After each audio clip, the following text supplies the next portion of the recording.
Hey guys, tonight we begin with the repetitive, mind-numbing and absolutely soul-crushing world of the Victorian prison treadmill. That treadmill in your basement, it started as a torture device, not a metaphor. Actual government-sanctioned torture, designed to break human beings through sheer, grinding boredom. So, before we dive into the mind-numbing details, take a moment to like the video and subscribe, but only if you genuinely enjoy what I do here. And let me know in the comments where you are tuning in from and what time it is for you.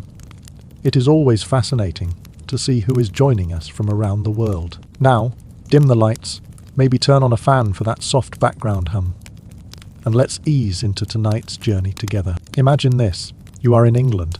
1818. You've been arrested. Your crime, petty theft. You stole a loaf of bread, or a handkerchief, or you were just poor and in the wrong place at the wrong time.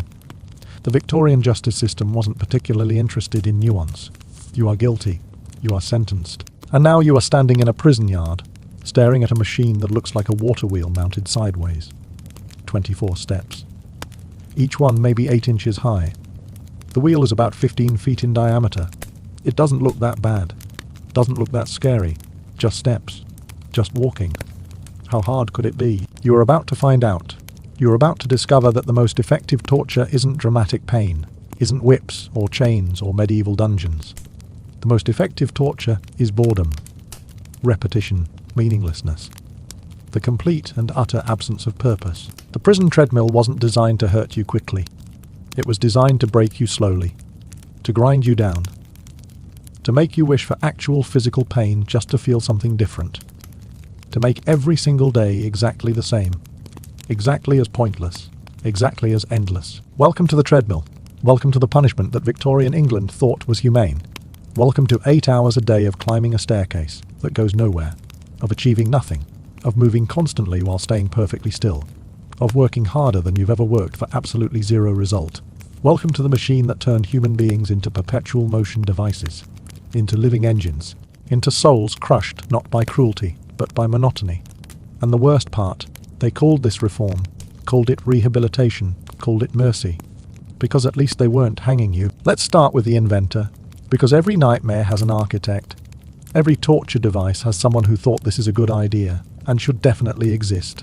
Meet Sir William Cubitt, civil engineer. Brilliant mind. Respectable gentleman. The man who looked at human suffering and thought, you know what this needs, efficiency.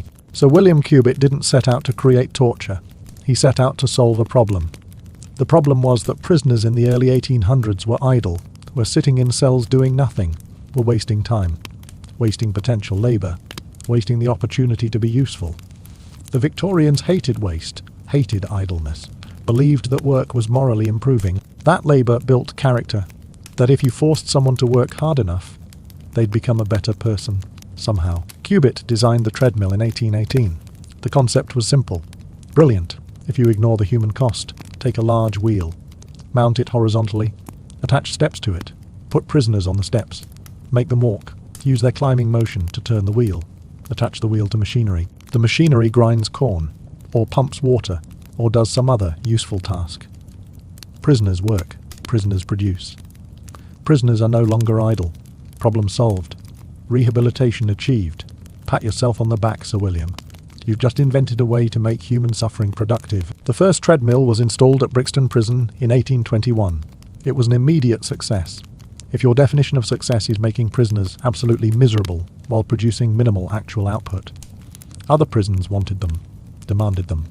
Within a decade, over 50 prisons across England had installed treadmills. The device spread, became standard, became the default punishment for petty crimes, became the Victorian solution to criminality.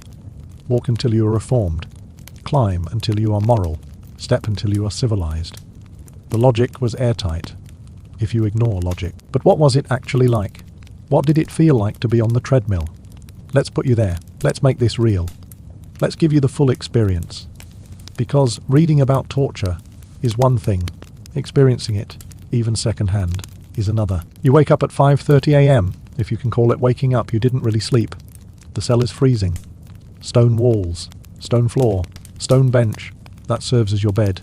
No mattress, no blanket, thick enough to matter. You are cold. You are stiff. Your knees hurt from yesterday. and the day before. And every day since you arrived, your knees will hurt for the rest of your life. If you survive. If the treadmill doesn't kill you first. Breakfast is gruel, watery, tasteless, barely warm. You eat it because you need energy, because you are about to climb the equivalent of a mountain, because if you don't eat, you'll collapse, and if you collapse, they'll beat you, and then make you climb anyway. The guards don't care why you can't keep up, don't care about exhaustion, about pain, about basic human limits. You are a prisoner. You are here to work. Your feelings are irrelevant. Your suffering is the point. 6 a.m. You are led to the treadmill room. It is huge, industrial. The ceiling is high. The wheel dominates everything. It is massive, 15 feet across, 24 steps arranged around the circumference. Each step is narrow, maybe 4 inches of actual standing room. Behind each step is a partition, a wooden divider. You can't see the prisoner next to you, can't communicate, can't coordinate, can't connect. You are alone. Surrounded by people, completely isolated. The design is deliberate, prevents conspiracy, prevents conversation, prevents humanity. You are not people anymore. You are components. You are parts of a machine. You are the engine that makes the wheel turn. You take your position, step onto the wheel, grab the rail in front of you. The rail is worn smooth by thousands of hands. Thousands of prisoners who stood exactly where you are standing, who climbed exactly what you are about to climb. Some of them survived their sentences, some of them didn't. You don't know which category you'll be. Don't know if your knees will last. Don't know if your mind will last. Don't know if you'll walk out of this prison or be carried out. The uncertainty is part of the punishment. The not knowing is its own torture. The whistle blows. The wheel starts moving. Not because of motors, not because of external power, because of you, because of the 24 prisoners stepping, climbing, walking. You have to keep up. The wheel doesn't stop for tired, doesn't stop for pain, doesn't stop for anything except the schedule. You climb. Right foot up, left foot up, right foot, left foot, step, step, step. The rhythm is immediate, constant, unchanging, will be unchanging for the next 15 minutes.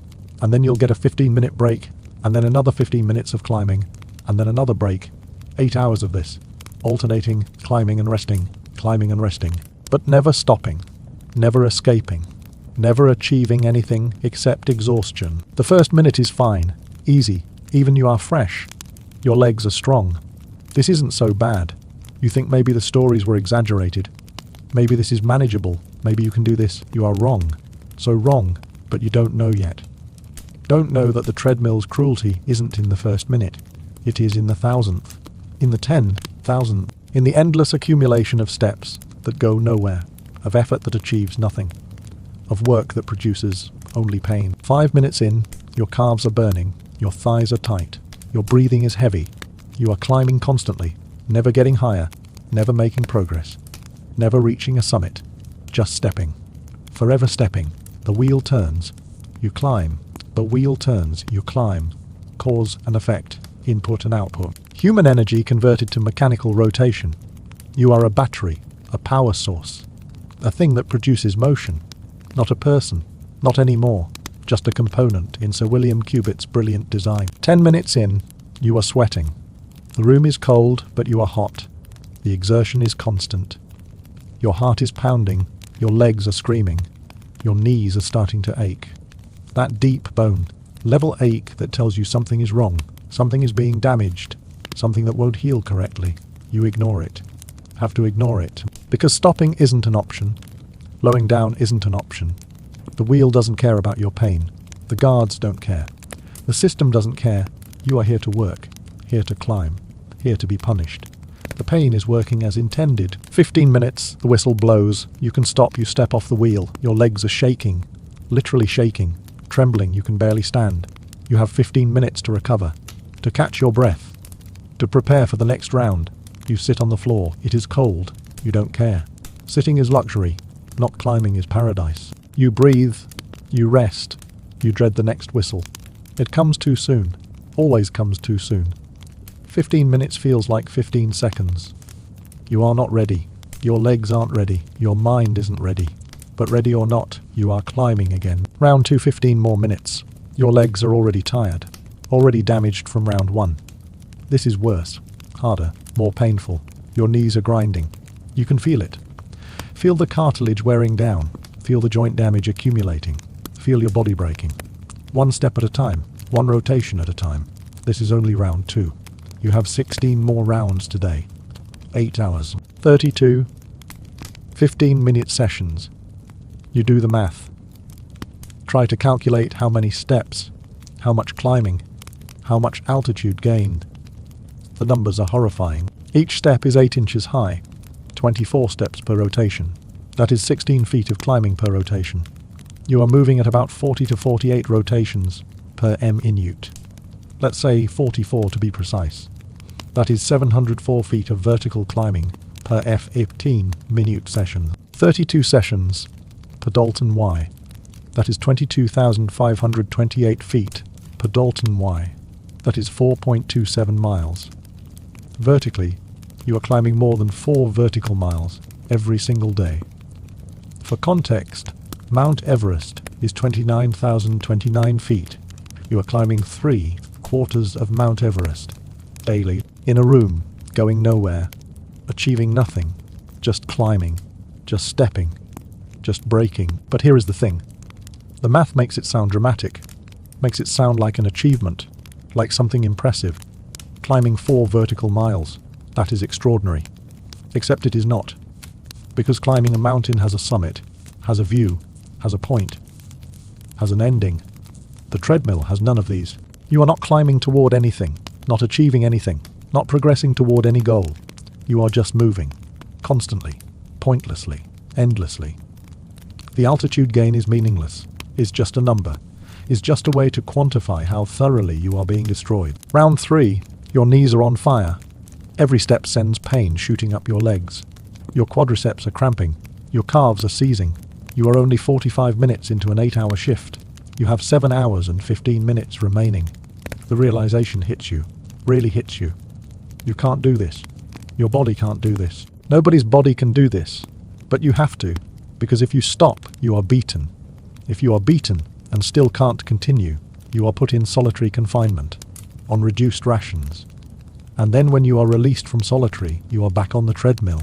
There is no escape, no mercy, no alternative. You climb, or you suffer worse. Those are your option.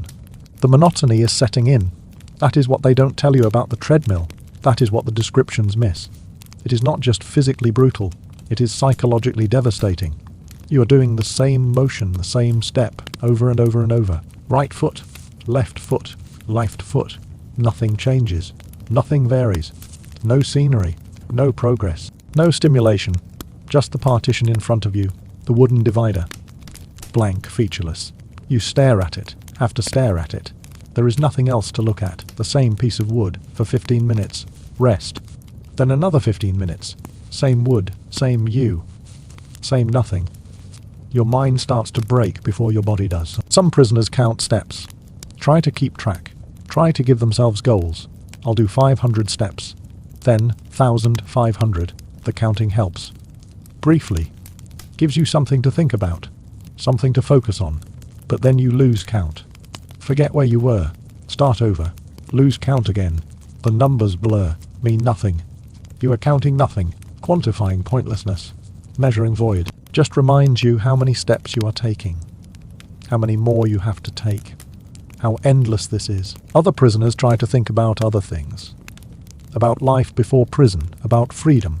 About family. About anything except the present moment. This helps even less. Because thinking about the outside world just reminds you where you are not. Reminds you what you've lost. Reminds you that you are here. Trapped. Climbing. Suffering. And when you get out, if you get out, your knees will be ruined. Your body will be damaged. Your mind will be fractured. The treadmill doesn't just punish. It permanently reduces. Takes what you were and makes you less. Makes you broken. Makes you a cautionary tale about what happens when you take bread you didn't pay for. Round 5. You are 2.5 hours in. Your body has moved past pain into a different state. Numbness, automation. You are not thinking anymore. Not really. You are just stepping. Your legs move on their own. Muscle memory. Survival instinct. Your mind has checked out. Gone somewhere else. Anywhere else. You are dissociating. Separating consciousness from body. Watching yourself from the outside. Seeing this person on the treadmill, this prisoner, this broken thing, is that you. It doesn't feel like you, doesn't feel like anything. You are becoming mechanical, becoming part of the machine.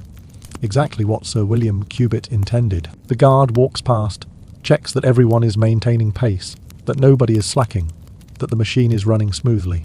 He is not cruel, the guard, not sadistic, not taking pleasure in your suffering. He is just doing his job, making sure the prison runs efficiently, making sure the punishment is applied correctly, making sure society is protected from people like you, people who stole bread, people who were desperate, people who are now being broken to serve as examples. The guard doesn't see people, sees prisoners, sees criminals, sees things that need to be reformed through labour. He walks past without making eye contact, without acknowledging your humanity, because acknowledging humanity would make this harder to do. Easier to manage components than to torture people. Round 8, you are 4 hours in, halfway done. The realization that you are only halfway doesn't motivate you, doesn't encourage you, destroys you. 4 more hours of this, and then tomorrow. And the day after, and the day after that. How long is your sentence? 6 months? A year? 2 years? You do the math, or try to, but the numbers are too big, too crushing, too impossible. If you are sentenced to a year, that is 365 days. That is 8,212,720 feet of climbing. That is 1556 vertical miles. You are going to climb 1556 vertical miles going nowhere, achieving nothing. The absurdity is perfect. The cruelty is refined. The punishment is Victorian. Your knees are beyond pain. They're damaged, seriously damaged. You can feel it. Feel the grinding, the clicking, the instability. Every step is wrong. Every step does more harm. By the time you are released, if you are released, you'll walk with a limp, will have chronic pain, will have arthritis by age 30, will be a cripple before you are old. The treadmill doesn't just punish your crime, punishes your future, takes decades of mobility, takes quality of life, takes the ability to work, to walk without pain, to exist without constant reminder of this place. The punishment continues long after the sentence ends. That is efficiency. That is the Victorian reform system working as intended. Round 10. Someone collapses. You hear it. Can't see it because of the partitions, but you hear it. The thud, the gasp, the whistle blowing, the wheel stops. Everyone steps off. The guards drag the collapsed prisoner away. You don't know who it was, don't know what happened to them. Will they be beaten? Taken to the infirmary? Put in solitary? You don't know, don't want to know. Just want to not be them. Want to keep climbing. Want to survive. The wheel starts again. You climb. You don't think about the collapsed prisoner. Can't afford to. Can't afford sympathy. Can't afford humanity. Just climb. Just survive. Just endure. The psychological damage is worse than the physical. That is what historians miss. What the records don't capture. The prison logs document collapsed prisoners. Document injuries. Document deaths. But they don't document the mental breaking. The slow erosion of self, the way the treadmill makes you less, makes you hollow, makes you a shell going through motions. You are not rehabilitated, you are not reformed, you are not improved. You are broken, fundamentally, permanently. The boredom is torture. That is the secret. That is what makes the treadmill effective. It is not dramatic, not exciting, not the kind of suffering that makes good stories. It is just dull, repetitive, endless, boring. The title of this video isn't ironic. Boring is the point. Boring is the mechanism. Boring is what breaks you, because human minds need stimulation, need variety, need meaning. The treadmill provides none of these. Just the same step, the same motion, the same nothing. Forever. Until your sentence ends or you die. Whichever comes first. Round 15. You are past the halfway point now, but you are not climbing anymore. Not really. You are barely moving. Your legs are moving, but you are not in them. You are somewhere else, somewhere far away. Dissociation is complete. You are watching yourself from a distance. This prisoner on the wheel, this broken thing. Is that you? Was that ever you? You are not sure anymore. Identity is fracturing. Self is dissolving. There is just the step, the climb, the wheel, the motion, nothing else. Nobody else. Just components in a machine. Just parts fulfilling function, just meat producing rotation. The guards call this point the breaking. Most prisoners hit it around 6 hours in, the point where the body is destroyed and the mind surrenders, where you stop fighting, stop resisting, stop being anything except obedient. This is what the system wants, what the treadmill is designed to produce. Not reform, compliance, not improvement, submission, not rehabilitation. Destruction of will. You are not becoming a better person. You are becoming a more obedient one, more broken, more willing to accept anything except this. Any job, any wage, any condition, anything at all is better than the treadmill. When you are released, you'll take any work, accept any exploitation, tolerate any abuse. Because it won't be the treadmill, won't be this. The treadmill doesn't just punish crime, it creates desperate workers, creates people grateful for any alternative, creates a labor force willing to accept terrible conditions because they've experienced worse. That is the real purpose. That is the actual function. Social control through mechanical suffering. Round 18. Your vision is blurring. From exhaustion, from dehydration, from the repetitive motion making your eyes unfocus. You are seeing double. Seeing nothing, seeing the partition in front of you but not seeing it. It is there but it is not. Everything is there but not. Real but not. You are still climbing, still moving, but you are not present, not conscious in any meaningful way. Autopilot has fully engaged. Your body continues without your mind. Without your participation, without you, you are gone. Just the prisoner remains. Just the component. Just the engine. Round 20. You are vaguely aware that you've climbed over 3 vertical miles today. The number means nothing, is just noise. Just data. Just a way to describe the indescribable. How do you quantify soul death? How do you measure the dissolution of self? How do you express the feeling of being a ghost in your own body, going through motions that stopped meaning anything hours ago? You can't. So you use numbers, use altitude, use statistics, use anything concrete to describe something fundamentally abstract. The treadmill is destroying something in you that doesn't have a measurement, doesn't have units, doesn't have a name, just that it existed before and doesn't exist now, or exists less, or exists wrong. You are different than you were this morning. Will be different still by tonight. Will never be what you were before. The treadmill takes and takes and takes, and gives nothing back, not even the satisfaction of achievement, just exhaustion, just damage, just loss. Round 24. You are 7 hours in, 1 hour remaining. The end is visible, not close, but visible. You should feel hope, should feel relief, should feel something positive. You don't, can't, don't have the energy, don't have the emotional capacity, just have the step. Just have the climb. Just have 1 more hour. 4 more rounds. 4 more 15-minute sessions. 4 more eternities. And then it is over until tomorrow. When it starts again, exactly the same. Exactly as pointless. Exactly as pointless. Exactly as crushing. The knowledge that tomorrow will be identical to today is almost worse than today itself. Almost. Round 20. 7. Your knees are clicking with every step. The sound is audible. The damage is severe. Permanent. Irreversible. You are 23 years old. Your knees are 60. By the time you are released, they'll be 90. You'll never run again. Never kneel without pain. Never climb stairs without thinking about this. Never walk without remembering. The treadmill is in your bones now. In your joints. In your tissue. In your muscle memory. You'll carry it forever. Long after the sentence ends. Long after the prison is gone.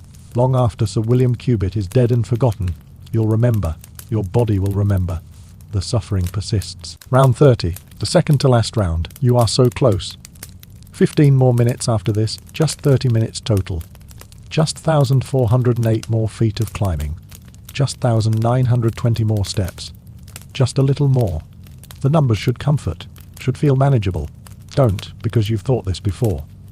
Thought just a little more and then discovered that a little more is infinite. Is endless. Is impossible. Time has stopped meaning anything.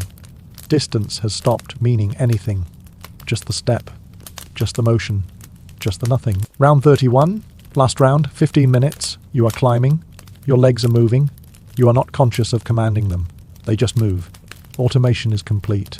You are a machine, a component. A thing that climbs. Nothing more. A whistle will blow. You'll stop. You'll collapse. You'll be unable to walk. The guards will drag you back to your cell. You'll lie on the stone bench. Your knees will scream. Your muscles will cramp. Your mind will be blank, empty. Void. You won't eat dinner, can't eat. Can't move, can't do anything except exist in pain and wait for tomorrow when it starts again. The whistle blows, it is over. You try to step off the wheel. Your legs don't work, don't respond, don't obey. You collapse. The guards expected this, are ready for it. They catch you, drag you. You are not the first prisoner to collapse after a shift. Won't be the last. This is normal. This is routine. This is the Victorian justice system functioning correctly. You are being reformed, rehabilitated, improved through labour. Can't you tell? Can't you feel yourself becoming a better person? The irony would be funny if you had the capacity to recognise irony. If you had the capacity to recognise anything except pain. Your cell, stone, cold, dark. You lie on the bench, can't move, can't think, can't process what happened. Your body is destroyed. Your mind is empty. You are hollow, used up. Exhausted in ways you didn't know were possible. And tomorrow you'll do it again. And the day after. And the day after that. For 6 months. For a year. For however long your sentence lasts. Every single day. The same. Exactly. Eternally. Until you are released or die. This is your life now. This is what you are now. A prisoner. A component. A thing that climbs wheels. Nothing more. Nothing else. But let's talk about the system. Because individual suffering is one thing. Institutional suffering is another. The treadmill wasn't an isolated horror. Wasn't one prison's cruel experiment. It was policy. Was standard. Was recommended. Over 50 prisons. Thousands of prisoners. Decades of operation. This wasn't an accident. This was deliberate.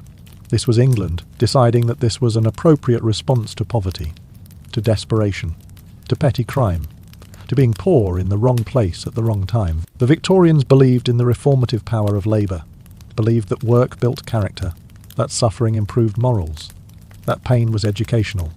The treadmill embodied these beliefs, was the physical manifestation of Victorian morality. You are suffering because you deserve to suffer. You are working because work is good. You are being broken because breaking is reformative.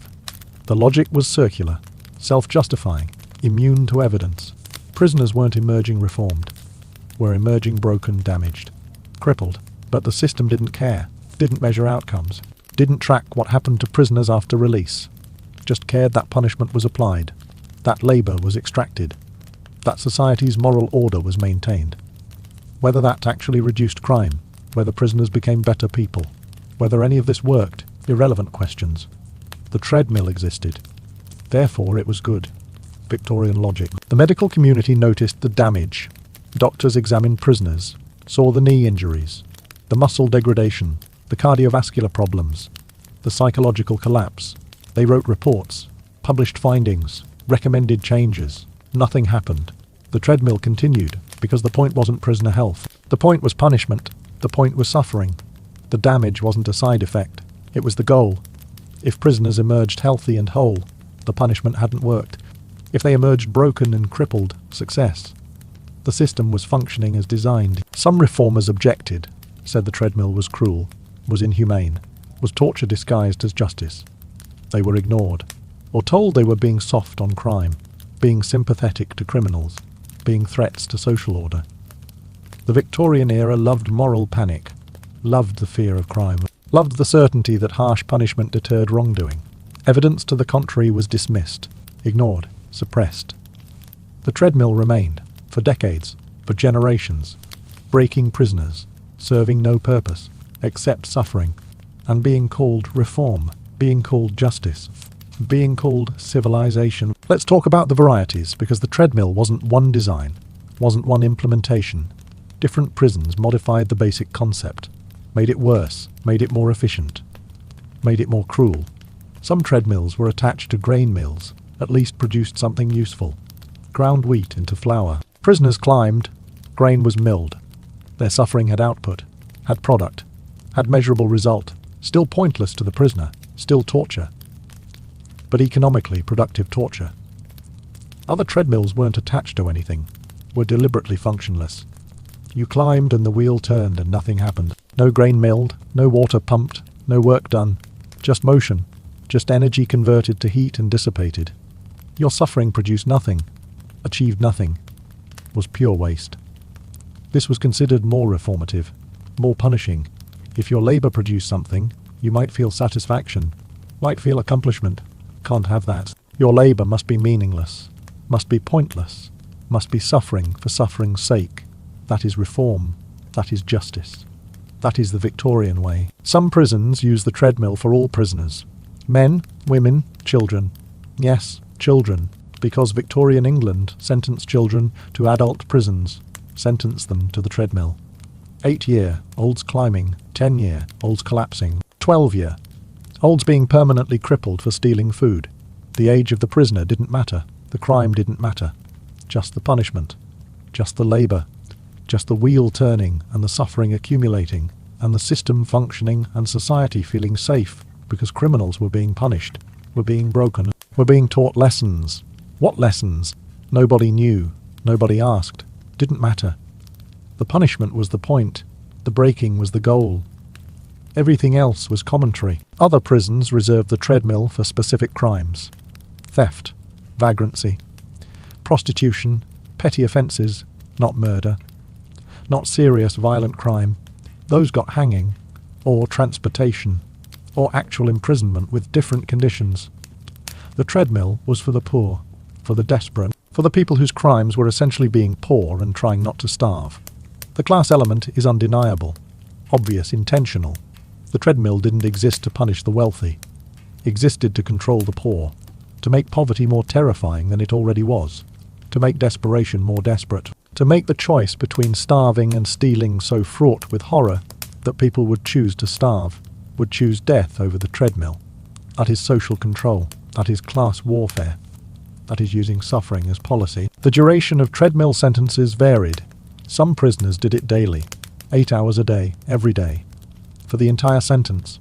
Others did it intermittently, a few days a week, alternating with other punishments, other labours. The intermittent schedule was arguably worse because you'd have days off, days to recover, days to remember what not suffering felt like, and then back to the treadmill, back to the wheel, back to the climbing. The contrast made it worse, made each return more psychologically devastating. If you climbed every day, you adapted, dissociated, became mechanical. If you climbed intermittently, you remained human, remained aware, remained conscious of the horror, couldn't escape into automation, had to experience it, fully, repeatedly, each time feeling like the first time, each time destroying you anew. The shift length varied too. Some prisons did 8 hours, some did 6, some did 10. The official recommendation was 8 hours with 15-minute intervals. 15 minutes climbing, 15 minutes rest, but recommendations aren't requirements. Some prisons did 30-minute intervals, 30 minutes of rest. Sounds better, isn't? Because 30 minutes of continuous climbing is exponentially worse than 15. The muscle failure is more complete, the exhaustion is more total, the psychological breaking is more thorough. Your body can't sustain 30 minutes of continuous climbing, can barely sustain 15. 30 is beyond human capacity. But that is fine. That is the point. Breaking capacity. Exceeding limits. Destroying the prisoner. If they survive, great. If they don't, well, they were criminals anyway. The breaks between intervals were hardly rest. You stepped off the wheel, Saturday on the floor. The floor was cold, stone, damp. You were drenched in sweat. The cold hit you immediately. Your muscles cramped, seized. You couldn't stretch, couldn't move, could barely breathe. 15 minutes to recover from 15 minutes of climbing. It wasn't enough. Could never be enough. You needed hours, needed days, needed to never climb again. But you had 15 minutes, and then the whistle, and then back to the wheel, back to the climbing, back to the braking. Some prisoners tried to game the system, tried to slow down, to reduce effort, to preserve energy. Didn't work. The wheel had a minimum speed. If everyone didn't maintain pace, the wheel stopped. The guards noticed. Everyone was beaten. And then back to climbing. At full pace, the system was designed to prevent slacking, to prevent rest, to prevent anything except full effort, full suffering, full breaking. You couldn't cheat, couldn't shirk, couldn't do anything except climb at the prescribed pace for the prescribed duration and hope you survived. The injuries were extensive, documented, ignored. Knee damage was universal. Every prisoner who spent significant time on the treadmill developed knee problems, chronic pain, reduced mobility, arthritis, permanent disability. The medical term is patellofemoral pain syndrome. The common term is runner's knee, but much worse, because runners run on varied terrain, with proper shoes, with rest days. With choice, treadmill prisoners climbed on narrow steps, in terrible shoes or barefoot, with no rest days, with no choice. The damage accumulated faster, was more severe, was permanent. Many prisoners left prison unable to work, unable to walk without pain, unable to do anything except beg or starve. The punishment continued for life, for crimes that warranted months. Back injuries were common. The constant climbing, the poor posture, the exhaustion making your form collapse, your spine compressed, your discs damaged, your muscles strained, lower back pain that never went away. That made every movement agony. That made lying down painful, standing painful, everything painful, always, forever. The treadmill in your spine, in your nerves, in your tissue, permanent, unforgettable. The punishment that never ends. Foot injuries, ankle injuries, hip injuries. Your entire lower body degraded, worn down, destroyed. One step at a time, one rotation at a time. The damage was predictable, was expected, was documented in medical journals, was presented to prison authorities, was ignored, because the injuries were the point. The permanent damage was the deterrent. If you emerged whole, you might commit crime again. If you emerged broken, you'd learned your lesson. The lesson being, don't be poor, don't be desperate, don't need food badly enough to steal it. Or if you do, die quietly instead of troubling the justice system. The psychological damage was worse, less visible, less documented, but more destructive: post-traumatic stress, depression, anxiety dissociation. Prisoners emerged hollow, empty, broken in ways that didn't show in medical exams, couldn't be quantified in reports, couldn't be measured in studies. They just weren't right anymore, weren't whole, weren't fully human. The light behind their eyes was gone, extinguished by months of meaningless repetition, of boring, grinding, soul-crushing labor, of climbing toward nothing, of achieving nothing, of being nothing, except a component in a machine designed to produce suffering. Some prisoners went mad, literally mad. The isolation, the monotony, the pointlessness, the pain, all combined to fracture minds. They'd start screaming on the wheel, couldn't stop screaming. The guards would beat them, they'd keep screaming. Eventually they'd be removed, put in the asylum, the Victorian asylums, where treatment was even worse than prison, where they'd spend the rest of their lives, destroyed by the treadmill, discarded by the system, forgotten by society. Their crime, maybe theft, maybe vagrancy, maybe prostitution. Crimes of poverty, punished with madness, justified by reform, celebrated as justice. Others became catatonic, stopped responding, stopped reacting, stopped being. They'd stand on the wheel, moving but not moving, present but absent, the 1,000-yard stare, the empty eyes, the body that continued while the mind departed. They weren't screaming, weren't resisting, weren't causing problems, so they stayed on the treadmill, kept climbing, kept suffering, kept being dead inside while alive outside, walking corpses, animated by routine, powered by muscle memory, empty of everything else.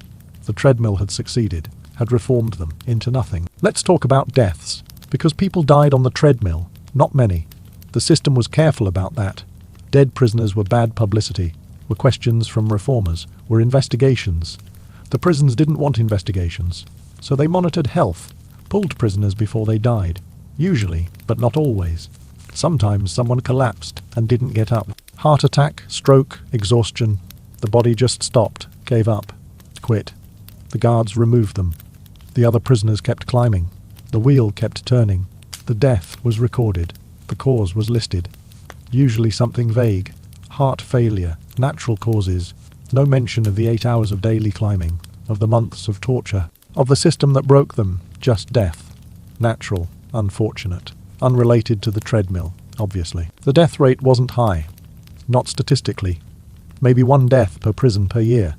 Across 50 prisons, that is 50 deaths per year. 50 people who died climbing a staircase that went nowhere.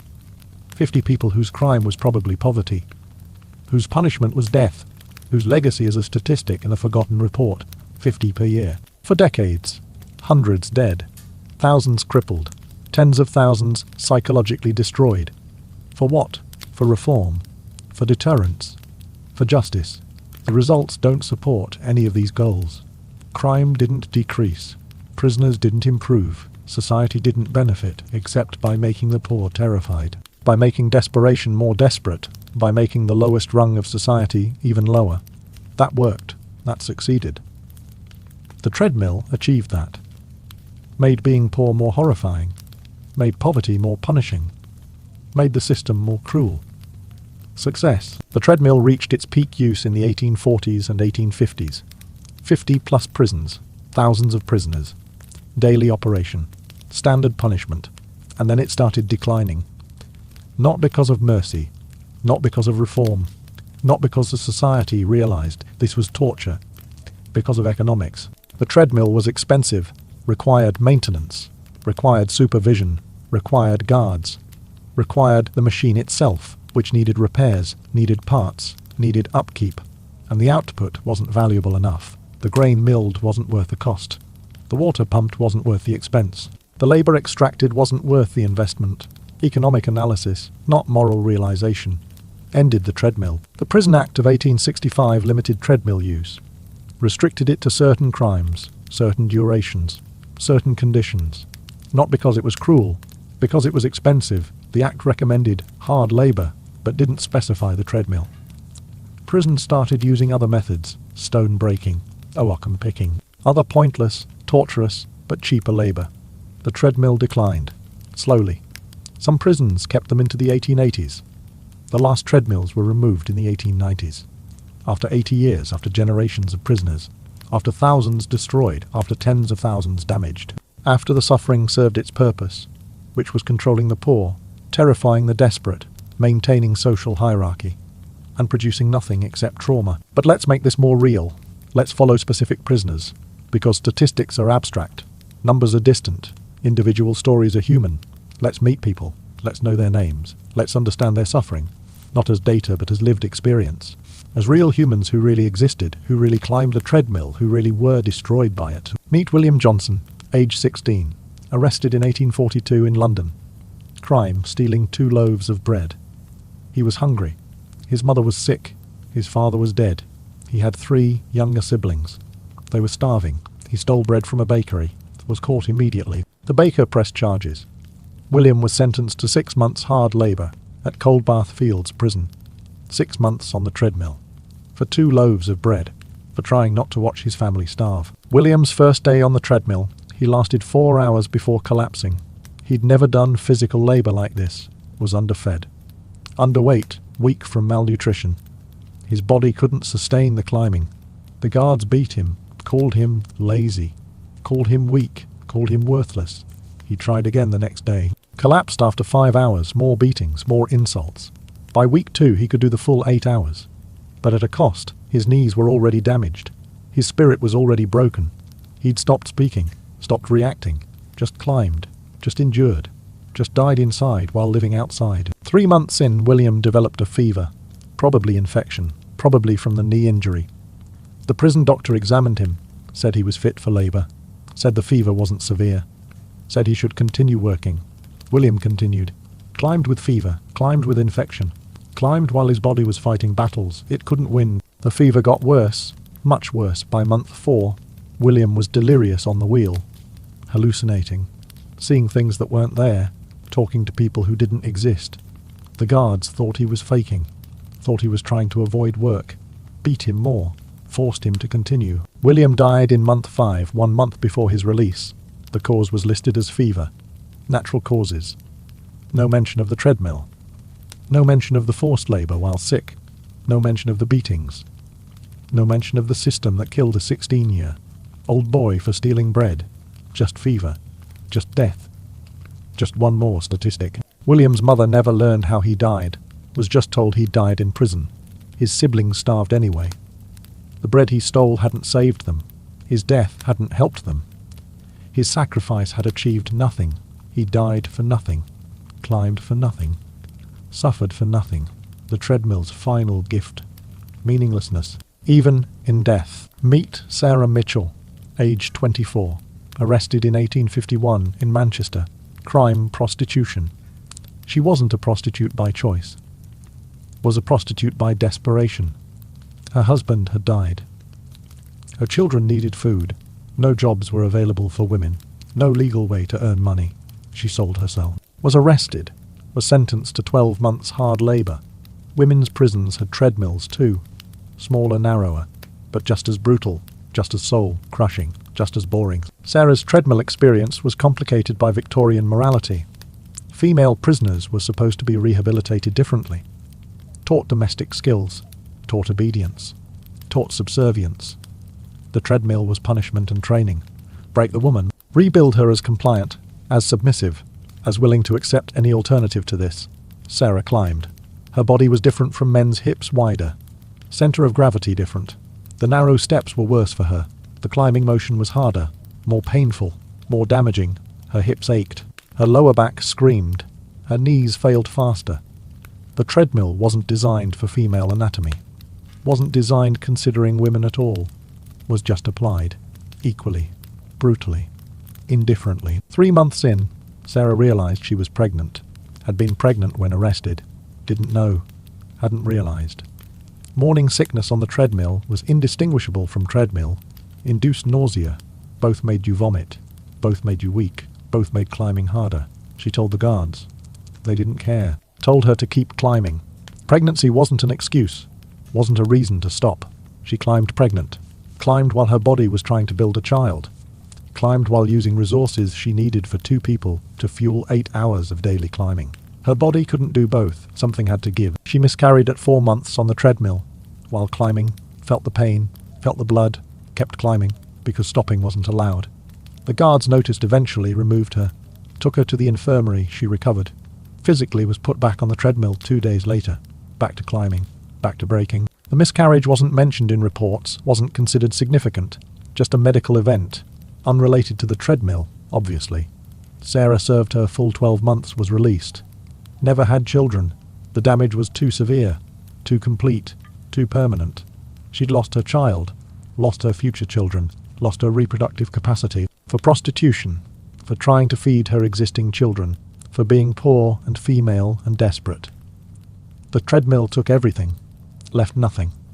Not even the possibility of future life. Meet James Chen. Yes, Chen, because Victorian England had immigrants, had Chinese sailors, had people from everywhere.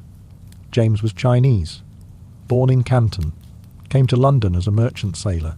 His ship left without him, stranded, no money, no way home. He stole food, was arrested. The racism was immediate, obvious, brutal. The judge gave him 18 months, longer than a white prisoner would have gotten for the same crime. Sent him to Pentonville prison, to the treadmill, to break the foreign influence, to punish the other, to make an example. James's treadmill experience was worse because of language.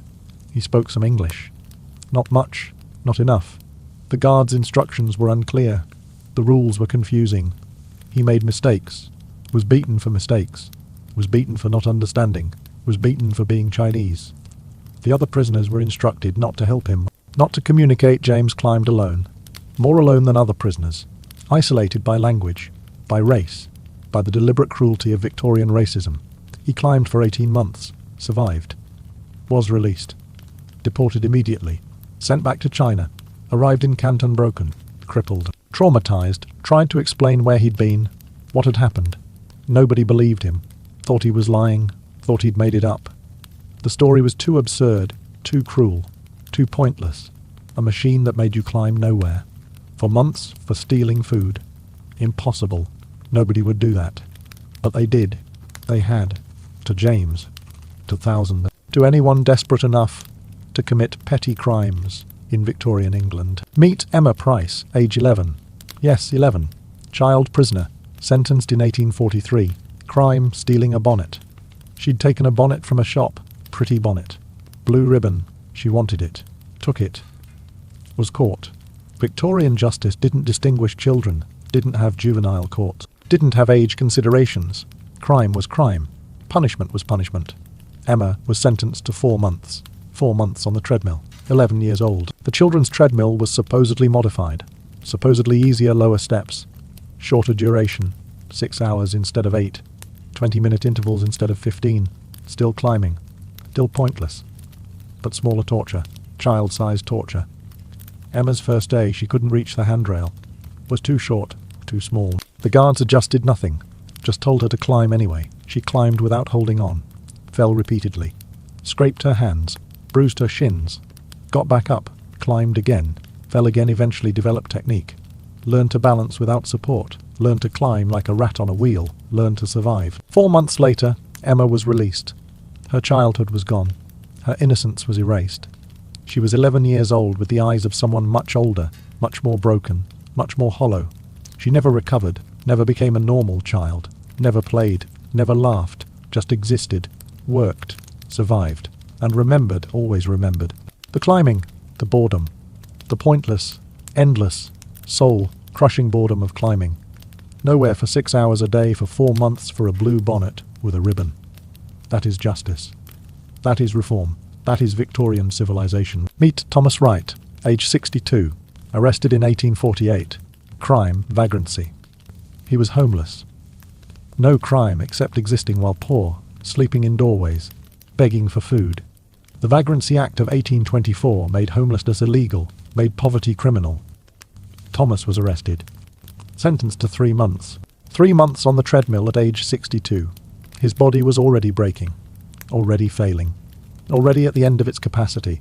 The treadmill killed him, not quickly, not dramatically, just ground him down, wore him out, used him up. Week 3, Thomas had a heart attack on the wheel. Mild one. Chest pain. Shortness of breath. He kept climbing because stopping meant beatings. Kept working because complaining meant punishment. The heart attack passed. He survived. His heart was damaged, weakened, failing. He knew it, could feel the irregularity, the weakness, the impending collapse. He climbed anyway. What choice did he have? Week 7, another heart attack. Bigger one. He collapsed. This time he didn't get up. The guards removed him, took him to the infirmary. The doctor examined him, said he was too weak for further labour, recommended release. The prison administration disagreed. He had 5 weeks remaining. He'd served 5 weeks. He was moved to Arkham, picking, sitting labour, pulling apart old rope, tedious, painful for the fingers. But not climbing. Thomas considered it paradise. Not having to climb was heaven. His heart continued failing, continued weakening. He survived his sentence. Barely was released. Died 3 weeks later. On the street, homeless again, his heart finally quit. The treadmill had killed him. Just took a month to finish. The cause of death was listed as heart failure, natural causes. Age related. No mention of the treadmill, no mention of 3 weeks of climbing at age 62. No mention of the system that executed him slowly for being poor. Just natural causes. Just death. Just another forgotten victim. Let's talk about the specific prisons, because each prison had its own treadmill culture, its own implementation, its own horror. Coldbath Fields Prison in London was notorious. Had the largest treadmill, could accommodate 24 prisoners at once, ran 12 hours a day, 2 shifts, 144 prisoner hours daily. The output supposedly ground corn. Nobody was sure. The grinding room was closed. Secret. The prisoners never saw what they powered, never saw the result, just climbed, just assumed their labour mattered. It might not have. The wheel might have powered nothing, might have been deliberately disconnected, to make the labour more pointless, more punishing, more reformative. Coldbath Fields had a motto: abandon hope, all ye who enter here, borrowed from Dante. From the gates of hell. The staff thought it was funny, the prisoners didn't. Pentonville Prison was newer, built in 1842. Modern design. Scientific imprisonment. The treadmill was state of the art. Measured, monitored, documented. Pentonville kept records. Counted rotations, measured altitude gain, calculated output. The data was impressive. Each prisoner climbed an average of 8,640 feet per Dalton Y. That is 1.63 miles vertical. The variation was minimal. The consistency was remarkable. Human machines producing predictable output. The records didn't mention injuries, didn't mention suffering, didn't mention the human cost, just the numbers, just the efficiency, just the productive capacity of broken human beings. Scientific imprisonment, quantified torture, Victorian progress. Leicester Prison had a treadmill powering a water pump. Actually useful output, actually necessary function. The prison needed water. The prisoners provided it. Their climbing pumped water from the well to the prison tanks. Without the treadmill, the prison would have needed to pay for pumping, would have hired workers, would have spent money. The treadmill saved money. That is what made it valuable. Not the reformation of prisoners, not the deterrence of crime, not the improvement of morals. The money saved, the cost efficiency, the economic benefit of forced labour. Victorian capitalism applied to punishment. Maximum extraction, minimum expenditure. Human suffering as profit centre. Brixton Prison had the first treadmill. The original installation, 1821. It ran for 70 years. 70 years of prisoners climbing, 70 years of suffering, 70 years of pointless labour. The Brixton treadmill was eventually removed in 1891. The last one in operation. When it was dismantled, the guards found something interesting. The grinding mechanism had broken years earlier. Nobody knew when. Nobody had checked. The wheel had been turning. The prisoners had been climbing, but nothing was being ground. No grain, no work, no output, just motion, just suffering. Just pointless labour made even more pointless by mechanical failure that nobody noticed because nobody cared. The prisoners had been climbing a broken machine for years, maybe a decade, producing nothing, achieving nothing. Suffering for suffering's sake, pure punishment, distilled cruelty. The ultimate realization of the treadmill's true purpose, which was never about output, never about labour, never about production, always about breaking, always about suffering, always about boring grinding, soul-crushing punishment disguised as reform. Let's talk about the guards, because they're part of this story too. The guards who supervised the treadmill, who watched prisoners climb, who enforced the rules, who beat the stragglers, who removed the collapsed, who operated the system. What were they thinking? What did they feel? Did they see humans or just prisoners? Did they recognize suffering or just see rules being followed? Did any of them question? Did any of them object? Did any of them feel guilt? The records don't say. Guards didn't keep diaries, didn't write memoirs, didn't leave accounts of their thoughts, just did their job, just followed orders, just operated the machine. Some guards were former soldiers, used to discipline, used to hierarchy, used to following orders without question. The treadmill was just another duty, just another assignment. Prisoners were just another enemy, just another group to be controlled, just another problem to be managed. The military mindset transferred perfectly, applied flawlessly. The result was efficient suffering, professional cruelty, disciplined torture. Other guards were just working, class men who needed jobs. The pay was stable, the work was secure, better than factory work, better than mining, better than the alternatives available to poor men in Victorian England. They took the job, they did the job. They went home, they didn't think about it. Couldn't afford to think about it. Thinking about what you are doing when what you are doing is supervising torture makes the job impossible, makes you complicit, makes you guilty. Better not to think, better to just follow procedures, just enforce rules, just do what you are told, and collect your pay and support your family, and not consider the human cost. Compartmentalization as survival skill, moral blindness as employment requirement. A few guards were sadistic, enjoyed the power, enjoyed the suffering, enjoyed watching prisoners break. These weren't common, but they existed, found their way into positions of power over the powerless, used the treadmill as their personal domain. Their kingdom of cruelty beat prisoners excessively, extended shifts illegally, reduced rest periods made the already unbearable even worse. These guards were officially reprimanded if caught, unofficially tolerated, because their cruelty served the system, made prisoners more compliant, more broken, more reformed. The sadists were a feature, not a bug, were useful, were effective, were the logical endpoint of a system designed to break people. Very few guards objected, very few questioned. The ones who didn't last long, were reassigned, were fired, were told they weren't suited for prison work. The system selected for compliance, selected for cruelty, selected for people who could watch suffering without flinching, without questioning, without recognizing humanity in the prisoners. The job required a specific kind of blindness, a specific kind of moral flexibility, a specific kind of capacity to ignore what you were doing. Most people don't have that capacity.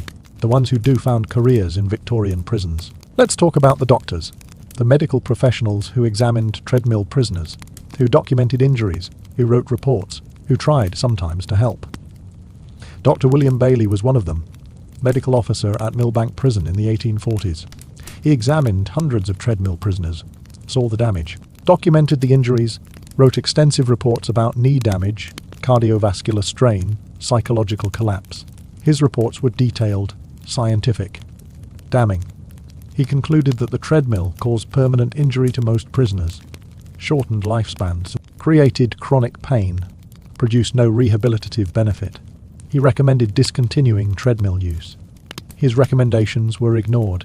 The prison commission read his reports, acknowledged the injuries, decided the punishment was worth the harm, the suffering was the point, the damage was acceptable. Dr. Bailey continued examining prisoners, continued documenting harm, continued being ignored, eventually stopped writing reports. What was the point? Nobody was listening. Nobody was changing anything. His documentation was filed, forgotten, rediscovered by historians a century later, proof that they knew, they always knew. The damage wasn't accidental, wasn't unexpected, wasn't a surprise, was known, was documented, was accepted as the cost of maintaining social order. Dr. Robert Ferguson was another prison doctor at Perth Prison in Scotland. The Scottish prisons used treadmills too. Same design, same brutality, same results. Dr. Ferguson examined an 8-year-old boy after 2 months on the treadmill. The boy's knees were destroyed, cartilage damaged, growth plates affected.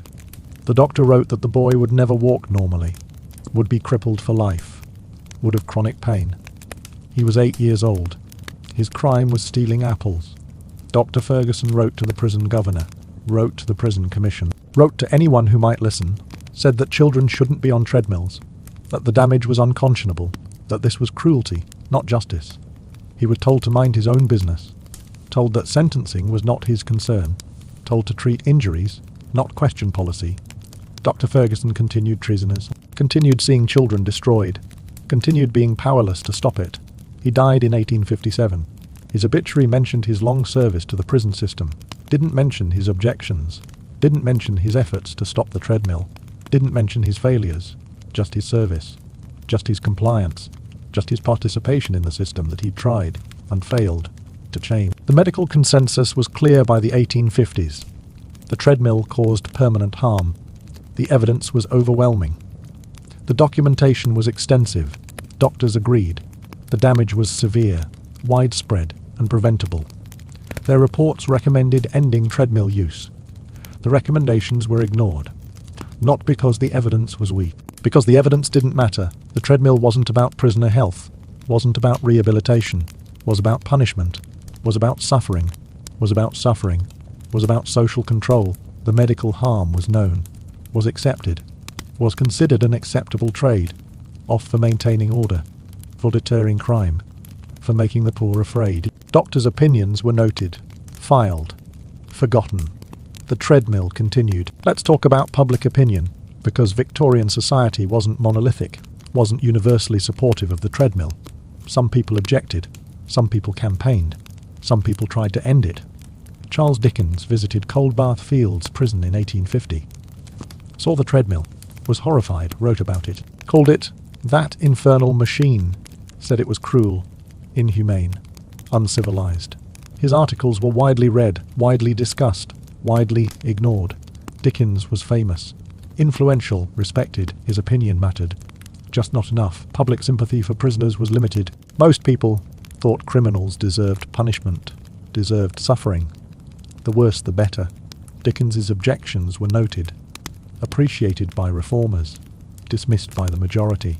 The treadmill continued. Elizabeth Fry was a Quaker reformer, worked on prison reform for decades, visited numerous prisons, saw the treadmills, was appalled, said they were torture, said they reformed nobody, said they only produced suffering.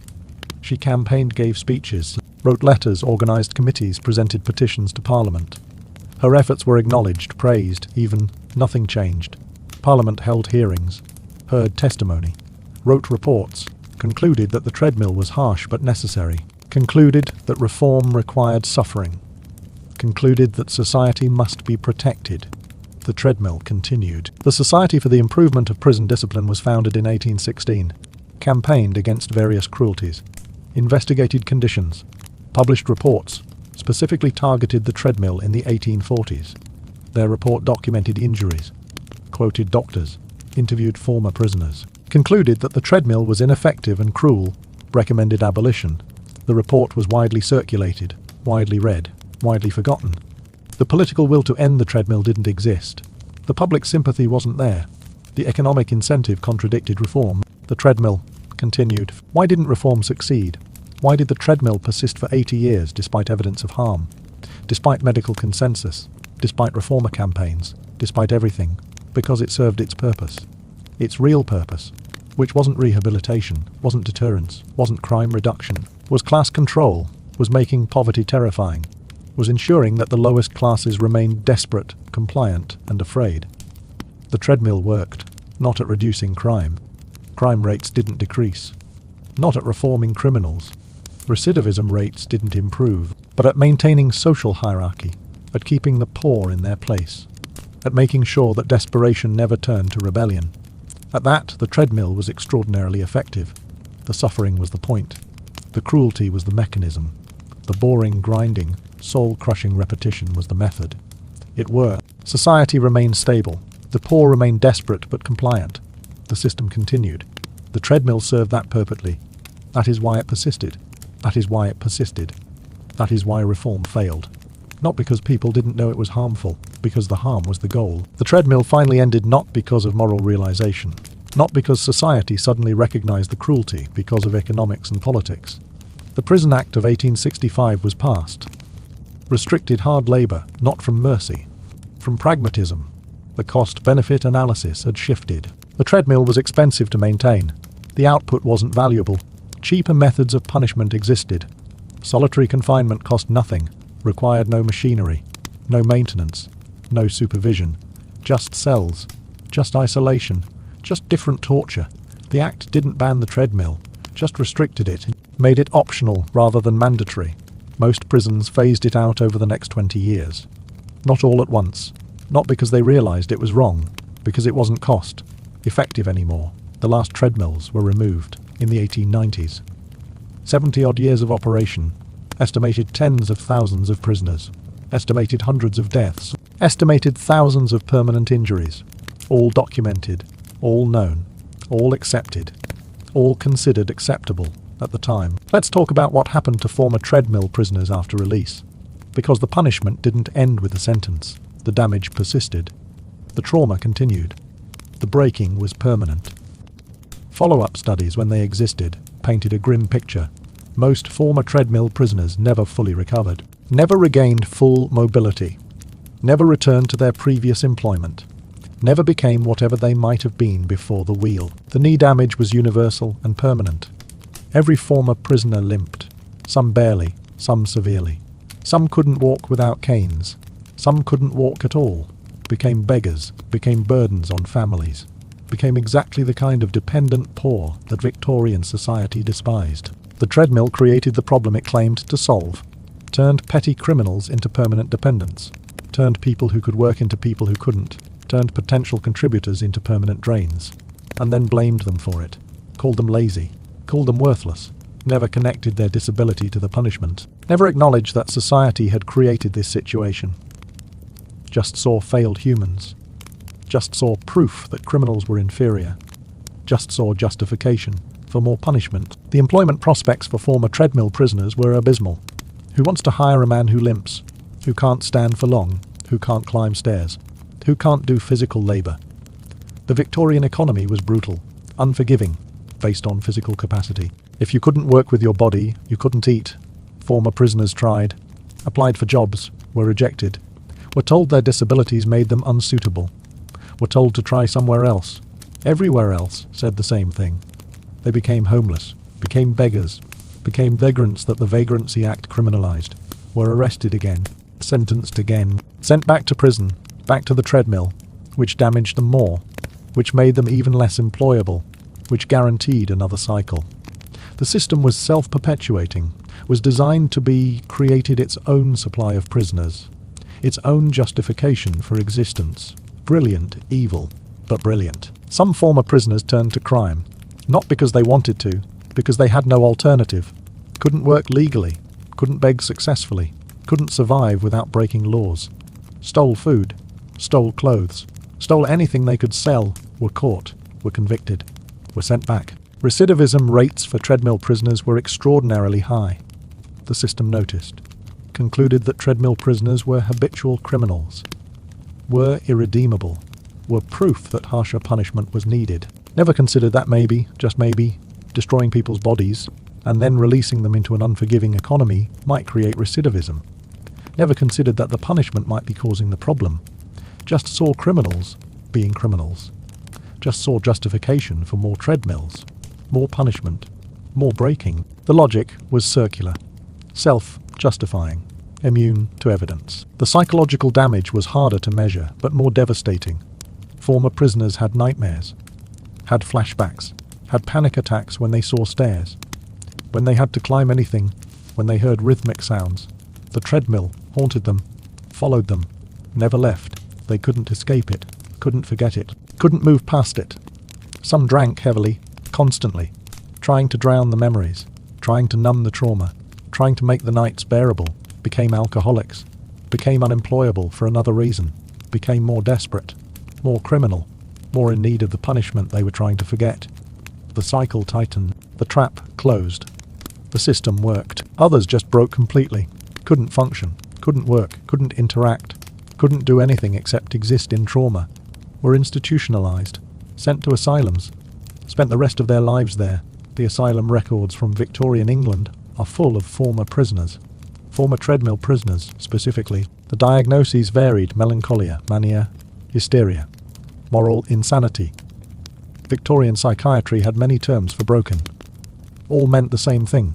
These people's minds had shattered, had fragmented, had stopped functioning correctly. The causes were listed as constitutional weakness, hereditary deficiency, moral failure, never the treadmill, never the torture, never the system. Just individual failing, just personal weakness, just proof that some people were inferior. The treadmill didn't break them. They were already broken. That is why they committed crimes. That is why they ended up in asylums. The punishment had nothing to do with it. Obviously, let's talk about the families, because prisoners had families, had children, had people who depended on them. What happened to those families while their father, mother, husband, wife was on the treadmill? Nothing good. Victorian England had no social safety net, no welfare, no support for families of prisoners. You were on your own. If your provider was imprisoned, you starved, you begged, you sent your children to workhouses, you became destitute. The imprisonment of one person destroyed entire families. William Johnson's siblings starved. Sarah Mitchell's children were sent to workhouses, died there. Most children sent to Victorian workhouses died there. The conditions were deliberately harsh, designed to be worse than poverty, to discourage dependence. The children weren't criminals, weren't guilty, were just casualties, collateral damage. The system didn't care, wasn't designed to care, was designed to care, was designed to punish, and punishment radiated outward, touched everyone connected to the prisoner, destroyed families, destroyed futures, destroyed generations. One loaf of bread stolen, one family destroyed. Proportionate, reasonable. Victorian justice. The wives of imprisoned men became prostitutes, had no choice, no legal employment available, children to feed, rent to pay, sold themselves, were arrested, were sentenced, were sent to the treadmill, were destroyed. Their children were orphaned, sent to workhouses. The cycle continued. One crime, one family, one generation of suffering creating the next generation of criminals. The system fed itself, grew, expanded, more prisons, more treadmills, more prisoners, more broken families, more desperate people committing desperate crimes, more justification for punishment. The Victorian era perfected the cycle, created institutional structures that guaranteed their own perpetuation. The treadmill was just one component, but an effective one. Let's examine the international context, because Britain wasn't the only country using treadmills. The idea spread, was exported, was implemented in colonies and inspired imitators elsewhere. Australia used treadmills in convict settlements. The transported prisoners, the ones Britain sent to the other side of the world, they arrived in Australia, were put on treadmills, climbed in the desert, in the heat, in conditions even worse than Britain. The Australian treadmills were particularly brutal. No grain to mill, no water to pump, just punishment. Pure, undiluted, the desert sun, the isolation, the pointlessness. Australian treadmills broke prisoners even faster than British ones. The records are sparse. The survivors were few. The legacy is forgotten. America experimented with treadmills. Some prisons imported British designs, installed them, used them, briefly. American prisoners hated them even more than British prisoners. More? Is that possible? Apparently yes. American prison culture was different. More rebellious. More resistant. Treadmill riots happened. Prisoners refused, rebelled, destroyed the machines. The American prison system concluded that treadmills were too expensive to maintain when prisoners kept breaking them, abandoned them mostly by the 1850s. Not from mercy, from pragmatism. Other punishments were more cost-effective. America moved on, found new ways to break prisoners. More innovative ways, more American ways. The chain gang, the rock pile, the sweatbox. All terrible, none as boring as the treadmill. Americans needed their torture more exciting, more dramatic. The treadmill was too British, too dull, too repetitive. Americans wanted their cruelty with more flair. France considered treadmills, studied British reports, observed British prisons, concluded that treadmills were effective at breaking prisoners, but incompatible with French revolutionary principles. France had just had a revolution. Liberty, equality, fraternity. Hard to justify torture machines under those principles. Hard, but not impossible. France didn't adopt treadmills, adopted other punishments instead. Transportation to penal colonies, Devil's Island. Cayenne, places where prisoners died of disease and heat and despair. Different torture, same result. Every country found its own way to break prisoners. Britain chose boring. France chose tropical disease. America chose chains and rocks. All effective, all brutal, all justified as reform. Let's talk about the moment.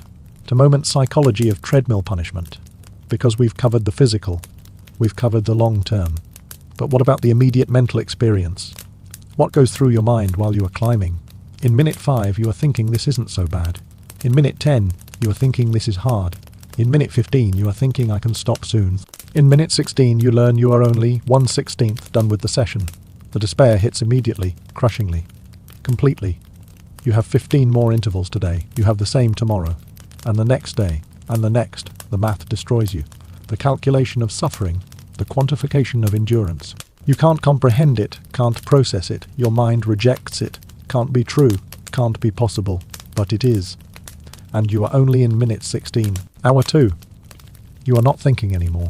Not really. You are existing. Enduring, your mind has found a state between consciousness and unconsciousness. A grey space. A nothing space. Time stops having meaning. You are not climbing anymore. Climbing is happening. Your legs are moving. Your body is working. But you are not there, not present, not participating. You are watching from somewhere else, from outside. From above, this is dissociation. This is psychological survival.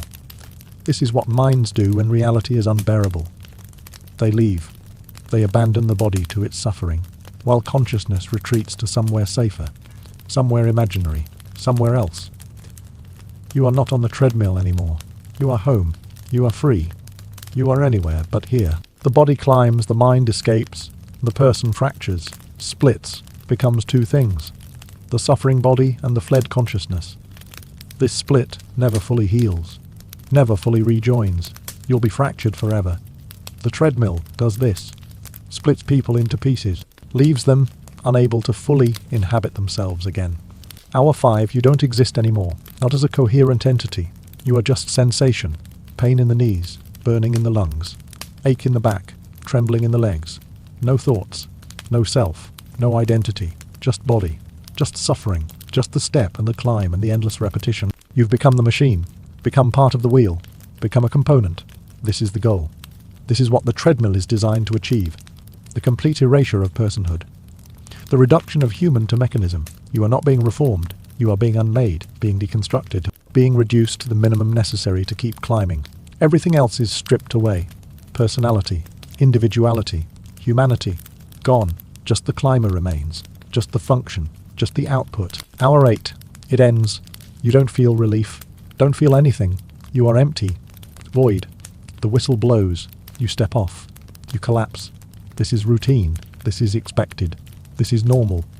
The guards drag you to your cell, drop you on the stone bench, leave you. You lie there, can't move, can't think, can't process what happened. Can't imagine doing it again tomorrow, but you will. You'll do it tomorrow, and the next day, and the next, and each time will be exactly like this. Exactly this hard. Exactly this destroying. The body doesn't adapt, doesn't get stronger, gets weaker, gets more damaged, gets more broken. Each day is worse than the last, until you are released or you die. Those are the options. Those are the only outcomes. The treadmill doesn't make you better, doesn't improve you, just uses you up, wears you out, discards you. That is its function. That is its purpose. That is what it does. Let's talk about the rare success stories, because there must have been some, right? Some prisoners who survived the treadmill and rebuilt their lives and became productive members of society. Right? The Victorian reformers claimed these existed, pointed to them as proof the system worked. But the actual documented cases are vanishingly rare, almost non-existent. The Prison Commission claimed that many former prisoners reformed and thrived, but provided no names, no specific examples, no follow-up studies, just assertions, just propaganda. Just propaganda. When historians tried to find these success stories, tried to track individual prisoners, tried to document positive outcomes, they found almost nothing. The occasional person who survived and found work, but thrived, became better, was improved by the experience. No evidence, no documentation, no proof, just claims. The treadmill's rehabilitative effect was always theoretical, always assumed, never demonstrated, never proven, just believed, because it had to be believed, because otherwise the entire system was just cruelty, just torture, just pointless suffering. And that couldn't be true. Society couldn't be that cruel, that wasteful, that pointless, could it? Yes, it could. It was. Let's talk about modern treadmills, the fitness equipment, the voluntary climbing, the billion-dollar industry. How did we get from Victorian torture to Peloton? The transformation happened gradually, slowly. The treadmill disappeared from prisons in the 1890s. Disappeared from public consciousness, was forgotten. By the early 1900s, few people remembered the prison treadmill. Few connected the device to its origins. The word persisted. Treadmill is metaphor for monotonous work, for pointless labor, for soul-crushing routine. The metaphor remained, even as the literal device vanished. The fitness treadmill was reinvented in the 1950s, developed for cardiac stress testing, medical equipment, testing heart function, making patients walk while measuring cardiovascular response. The design was similar to the Victorian prison treadmill, but smaller, motorized, controlled, medical. Not punishment, not torture, just diagnostic equipment. Nobody made the connection. Nobody said, wait, isn't this the torture device from Victorian prisons? Either nobody knew or nobody cared. Probably both. The medical treadmill was clean, scientific, modern, not associated with suffering. Not yet. The fitness treadmill emerged in the 1960s. Someone realized that the same device used for cardiac testing could be used for exercise, for voluntary cardiovascular training, for fitness. The first commercial treadmills were expensive, were marketed to gyms, to fitness centers, to wealthy individuals running indoors, running regardless of weather, running while watching television. Revolutionary. The irony was invisible. The history was forgotten. People bought treadmills, used them, hated them, because treadmills are boring, are monotonous, are soul-crushing, not because of their design, because of their purpose. Because climbing but going nowhere is inherently pointless, inherently unfulfilling, inherently tedious. The Victorian prisoners knew this. Modern fitness enthusiasts are rediscovering it. Slowly, expensively. The home treadmill boom happened in the 1980s and 1990s, cheaper manufacturing, better marketing. Fitness culture expanding. Everyone needed a treadmill. Everyone bought one. Most people used it briefly, then stopped, then let it gather dust, then used it as an expensive clothes rack. The treadmill became a joke. The unused exercise equipment. The New Year's resolution that lasted a week. The guilt-inducing presence in the basement. Why? Why does everyone hate using treadmills? Why is it the most avoided exercise equipment? Why do people dread it? Because it is boring. Because it is pointless. Because climbing but going nowhere feels wrong, feels like punishment. Because it is. Because it was designed to be. The purpose persists in the design. The torture persists in the function. The history persists in the feeling. Modern treadmill manufacturers try to fix this. Add TVs, add internet, add virtual reality, add anything to distract from the fundamental boring, from the inherent pointlessness, from the soul-crushing monotony of climbing stairs that go nowhere. They add technology, add distractions, but the core experience remains. You are still climbing, still going nowhere, still achieving nothing except exhaustion. The treadmill remains what it always was. A device that makes you suffer through tedium, that breaks you through boredom, that punishes you through pointlessness. The Victorians understood this, weaponized it. Modern fitness culture has forgotten the origins but can't escape the essence. The treadmill is boring because boring was the point, is still the point, will always be the point. Let's talk about your treadmill. The one in your home, the one you might have, the one you are avoiding using right now. Look at it, really look at it. See the belt, the railings, the step motion. This design is older than you think, older than modern fitness, older than cardiac testing. This is Victorian. This is Sir William Cubitt. This is the prison treadmill, refined, motorized, voluntary, but fundamentally the same. You are climbing the same wheel that William Johnson climbed, the same steps that Sarah Mitchell climbed while pregnant, the same motion that killed Thomas Wright, the same boring, pointless, soul-crushing motion that broke tens of thousands of Victorian prisoners. You can stop whenever you want. They couldn't. But the device is the same, the purpose is the same, the boredom is the same, the pointlessness is the same. You are experiencing a fraction of what they experienced, a tiny fraction. Voluntary, time-limited, controllable.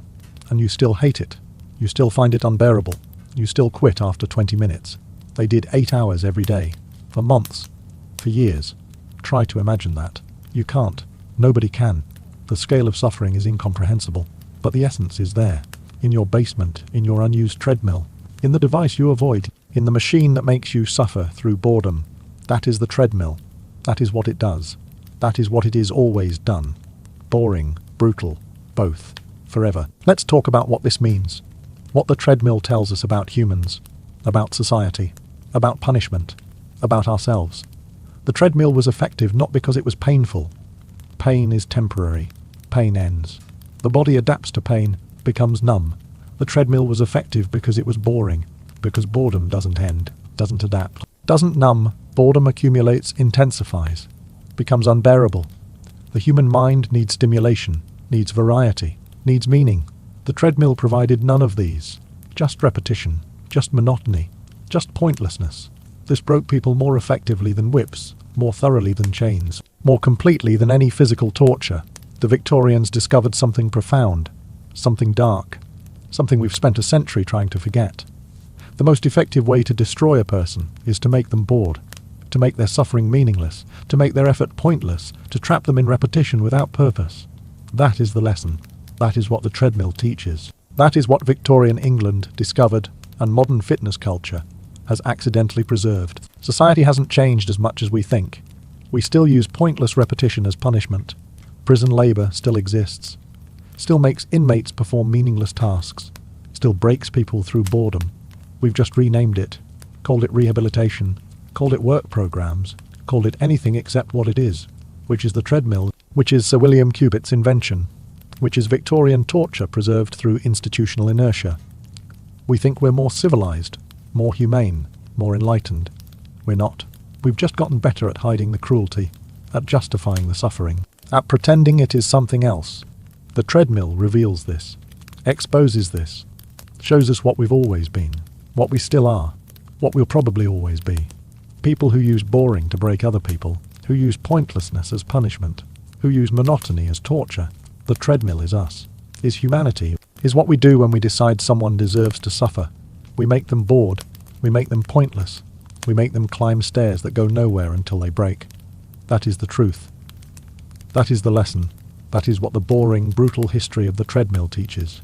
We are capable of extraordinary cruelty, and our most effective cruelty is the dull kind, the tedious kind, the boring kind, the kind that doesn't look like torture, the kind that we can pretend is reform, the kind that we can claim is civilized, but it is not, never was, never will be, just brutal, both always.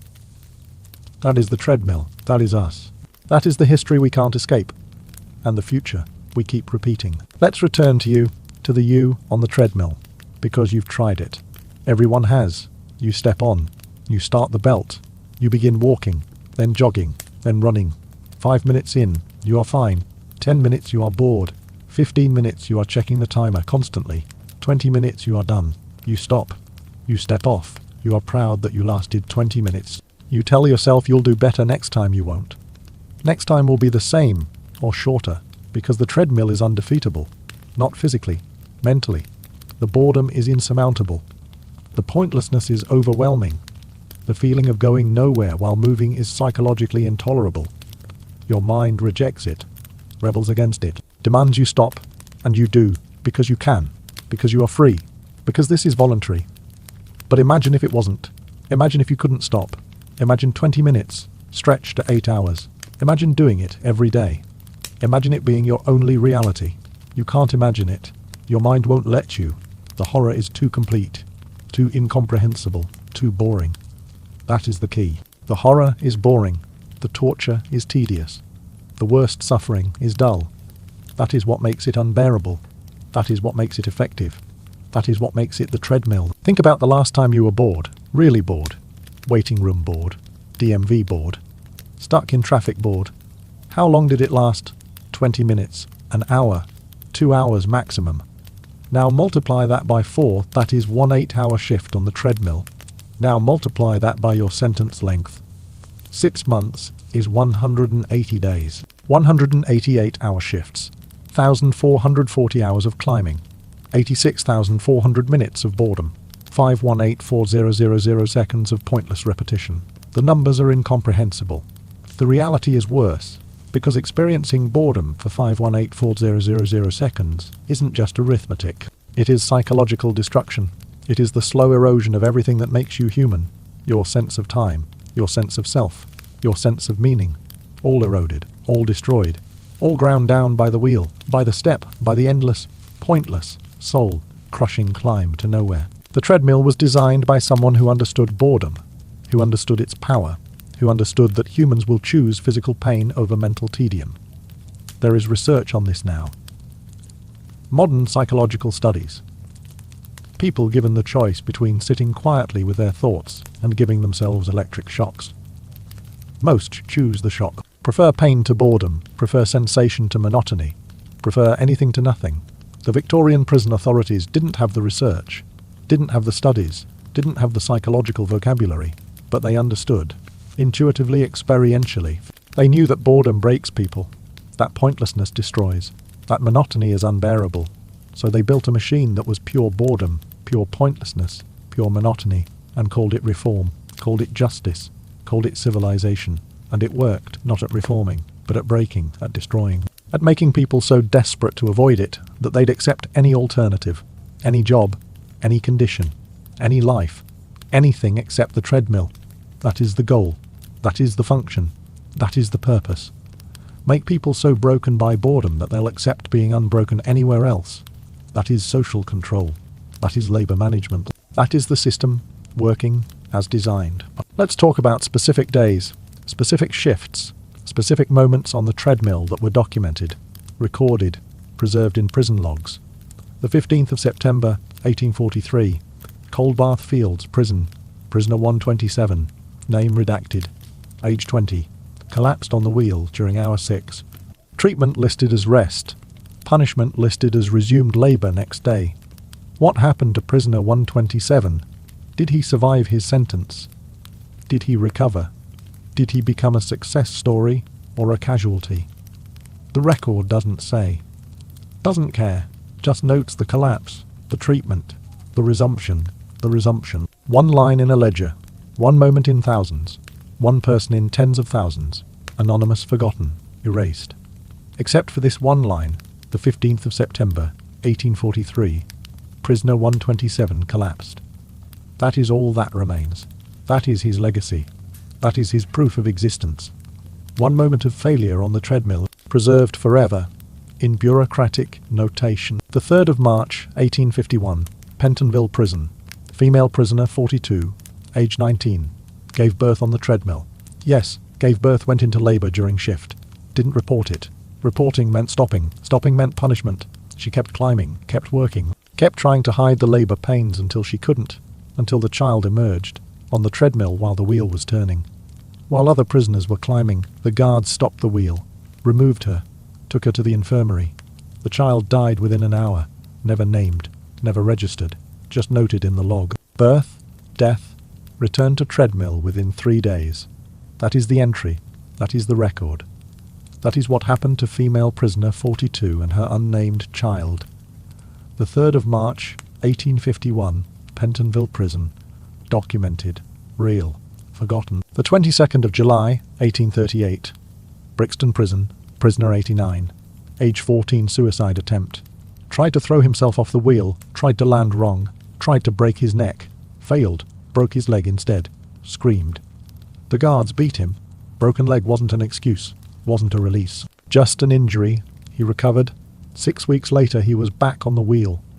Climbing with a limp, climbing with chronic pain, climbing with the knowledge that he'd tried to escape through death and failed even at that. What happened to prisoner 89? How did his story end? The record doesn't say, doesn't follow up, doesn't care. Just notes the attempt, the injury, the recovery, the return. The system continues. The wheel turns. The prisoner climbs. That is all that matters. That is all that is recorded. That is all that remains. These aren't abstractions. These aren't statistics. These are real events. Real people. Real moments. Preserved accidentally in bureaucratic records. Most moments weren't preserved. Most prisoners weren't numbered. Most suffering wasn't documented. These are the rare glimpses. The accidental survivors. The bureaucratic mistakes that let us see the horror. The real horror. Not the dramatic kind. Not the exciting kind. But the boring kind. The tedious kind. The everyday kind. The kind that happened constantly, repeatedly, endlessly, to thousands of people. For decades. In dozens of prisons. Across an empire. This is the real history. Not the history of kings and wars and great events. But the history of suffering. Of pointless, boring, grinding suffering. Of people broken by boredom. Of lives destroyed by tedium. Of souls crushed by monotony. This is the history they don't teach. Don't remember, don't care about. But it is real. It is documented. It is undeniable. It is the boring, brutal truth. Let's talk about the physics. Because the treadmill was a machine, had mechanics, had engineering, had specific design choices that determined how it functioned, how it broke people. The wheel was 15 feet in diameter. Why 15? Why not 10? Why not 20? Because 15 feet created the optimal step height. 8 inches. High enough to be exhausting. Low enough to be sustainable. Too high and prisoners collapsed immediately. Too low and the braking took too long. 8 inches was the sweet spot, the perfect height to maintain for hours. To climb repeatedly. To destroy gradually. Sir William Cubitt tested this. Experimented, measured, calculated. Found the exact height that maximized suffering while minimizing death. That is engineering. That is optimization. That is science applied to torture. The wheel rotated at a specific speed, 40 to 48 revolutions, per minute. Why that speed? Why not faster? Why not slower? Because that speed required constant effort without allowing rest. Faster and prisoners fell off. Slower and they could rest between steps. 40 to 48 RPM was the zone where rest was impossible, where continuous exertion was required, where the body couldn't recover, where exhaustion accumulated without respite. That is the design. That is the purpose. That is the evil genius of Sir William Cubitt. He found the exact speed that broke humans most efficiently, most completely, most boringly. The partition between prisoners, the wooden divider, this wasn't arbitrary. This was deliberate. Isolation was part of the torture, part of the breaking. If prisoners could see each other, they could communicate, could support each other, could share the suffering, could resist together. The partition prevented this, made each prisoner alone, made each person isolated even while surrounded, made solidarity impossible, made resistance individual rather than collective. Individual resistance fails. Always fails. The system knew this. Designed for it, created conditions where resistance was impossible, where suffering was solitary, where breaking was private. That is institutional design. That is systematic oppression. That is knowing exactly how to break people and building machines that do it efficiently. The rest intervals 15 minutes on, 15 minutes off. Why this ratio? Why not longer work with longer rest? Why not shorter? Because 15 minutes of climbing brought prisoners to exhaustion without complete collapse, and 15 minutes of rest allowed just enough recovery to climb again, but not enough to actually rest, not enough to recover meaningfully, just enough to not die, just enough to continue. That is the calculation. That is the optimization. That is the careful balance between breaking people and keeping them functional enough to break more. Victorian efficiency. Victorian cruelty. Victorian engineering applied to human suffering. Every aspect of the treadmill was calculated, measured, optimized. Nothing was accidental, nothing was arbitrary. Every dimension, every speed, every interval was chosen to maximize suffering, while minimizing death. To break prisoners as completely as possible while keeping them alive enough to continue. This is intentional design. Deliberate engineering. Scientific torture. The Victorians weren't fumbling around, weren't accidentally cruel, were systematically cruel, were efficiently cruel, were scientifically cruel. The treadmill is proof, is evidence, is documentation of intentional, calculated, optimized suffering. And they called it reform, called it justice, called it civilization, called it progress. That is the obscenity. Not that they built torture machines, but that they called them something else, that they pretended, that they justified, that they celebrated. That is the real horror, the calculated horror, the scientific horror, the boring, brutal, bureaucratic horror. Let's talk about resistance, because prisoners resisted, tried to resist, attempted to fight back against the system, against the treadmill, against the breaking. The resistance usually failed, usually ended in punishment. But it happened, it existed. It proved that people didn't accept this, didn't submit quietly, didn't go gently into grinding. They fought. In small ways, in futile ways, in ways that cost them dearly. But they fought. Some prisoners slowed down deliberately, tried to reduce pace, tried to make the wheel turn slower. This didn't work. When one prisoner slowed, everyone had to slow. The wheel speed was determined by collective effort. If it slowed too much, the guards noticed, beat everyone, and then made them climb faster, overcorrect, make up for lost time. The punishment was worse than the resistance, but people tried anyway, tried to assert control, tried to maintain agency, tried to not be completely broken. The effort mattered even when it failed. Other prisoners tried to sabotage the machines, broke the steps when possible, damaged the gears, tried to jam the mechanism. This rarely worked. The treadmills were built sturdy, were designed to withstand resistance, were maintained constantly, and when sabotage was discovered, the punishment was severe. Extended sentences, solitary confinement, reduced rations, increased treadmill time. The risk outweighed the reward, but people tried anyway, because doing something felt better than doing nothing, because resistance preserved some sense of self, some sense of not being completely machine, some sense of humanity even in mechanical horror. Some prisoners, organized, tried to coordinate, tried to refuse collectively, tried to strike. This was the most dangerous resistance, the most severely punished, because collective action threatened the system, threatened the isolation, threatened the control. Prison authorities responded with overwhelming force, with mass beatings, with starvation, with solitary confinement for all involved, with crushing the resistance so thoroughly that others wouldn't try. These mass punishments rarely needed to happen. The threat was usually enough. The knowledge of what would happen was sufficient. Most prisoners stayed isolated, stayed compliant, stayed broken, because the alternative was worse, was always worse. The system was designed to ensure this, to make resistance more painful than submission, to make fighting back more destructive than acceptance. And it worked, usually worked, almost always worked. But not always. Sometimes resistance succeeded, briefly, temporarily, locally. In 1834, prisoners at Cold Bath Fields rioted, refused to climb, demanded changes. The riot lasted 3 days. The authorities responded with military force, soldiers, guns, bayonets. The prisoners backed down, returned to climbing. But they'd made a point. They'd shown that resistance was possible, that submission wasn't inevitable, that breaking wasn't complete. The authorities responded by making conditions worse, by adding more treadmill time, by reducing rations, by punishing everyone for the resistance of some. The message was clear. Resistance makes things worse. Compliance is survival. Submit or suffer more. And most prisoners submitted, had to submit, had no choice. The riot changed nothing, achieved nothing, proved nothing except that resistance was futile, that the system was stronger, that the machine would win, always would win. That is the lesson. That is what the authorities wanted. That is what they got. Let's talk about the spiritual dimension, because some prisoners turned to religion, sought meaning in suffering, tried to understand their torture as test, as purification, as divine purpose.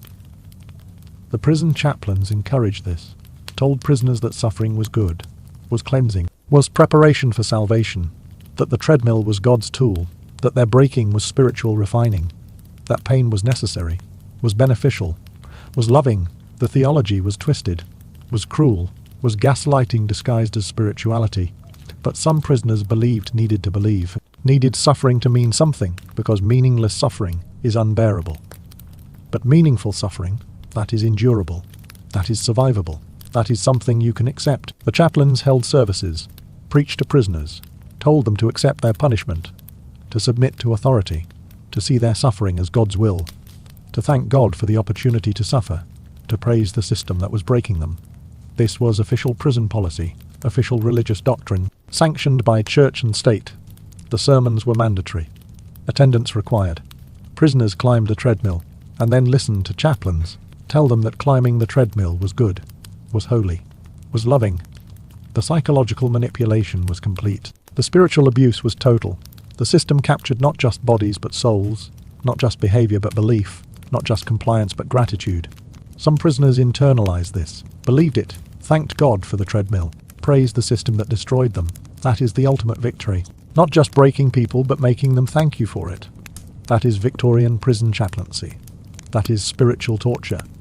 That is evil disguised as religion. But some prisoners rejected this, saw through it, recognized manipulation, lost their faith entirely, became atheists, became nihilists, became convinced that there was no God, or if there was, he was evil, was cruel, was the kind of being who would allow this, who would create systems like the treadmill, who would let children climb themselves to death for stealing bonnets. These prisoners emerged broken differently, not grateful, not compliant, but hollow, empty, convinced that nothing meant anything, that suffering had no purpose, that life was just pain and tedium and eventual death. This nihilism was its own kind of breaking, its own kind of destruction, different from submission, but equally complete. The treadmill destroyed faith, destroyed meaning, destroyed hope. Left nothing, just empty humans going through motions, just living corpses waiting to die. The chaplains called this spiritual failure, called it the prisoner's fault, called it proof of moral inferiority, never examined whether maybe, just maybe, torturing people makes them lose faith, makes them question God, makes them see religion as accomplice to oppression. The chaplains served the system, blessed the treadmill, sanctified the suffering, and called it holy. Let's talk about the economics one more time, because the economics explain everything, explain why the treadmill existed, why it persisted, why it finally ended. The treadmill was always about money, about labor, about cost, about profit. The rehabilitation rhetoric was cover, was justification, was the story they told to make the cruelty acceptable. But the real reason was economic, was always economic. Victorian England was industrializing, rapidly. Factories were opening, mills were expanding. The demand for labor was enormous, but factory work was brutal. The hours were long, the conditions were terrible, the pay was minimal. Workers were needed, many workers, compliant workers, desperate workers, workers who would accept anything because they'd experienced worse. The treadmill created these workers, broke people so thoroughly that factory work seemed merciful by comparison, seemed tolerable, seemed acceptable.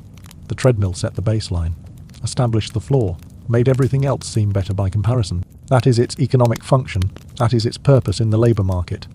Create a class of people so desperate, so broken, so grateful for any alternative that they'll work for nothing, work in dangerous conditions, work themselves to death, and thank the factory owner for the opportunity. That is the Victorian labour system. That is how it functioned. The treadmill was part of it, was essential to it, was the threat that made exploitation possible. The output of the treadmills was never valuable. The grain milled was minimal. The water pumped was negligible. The economic benefit of the labour was almost nothing. But that wasn't the point.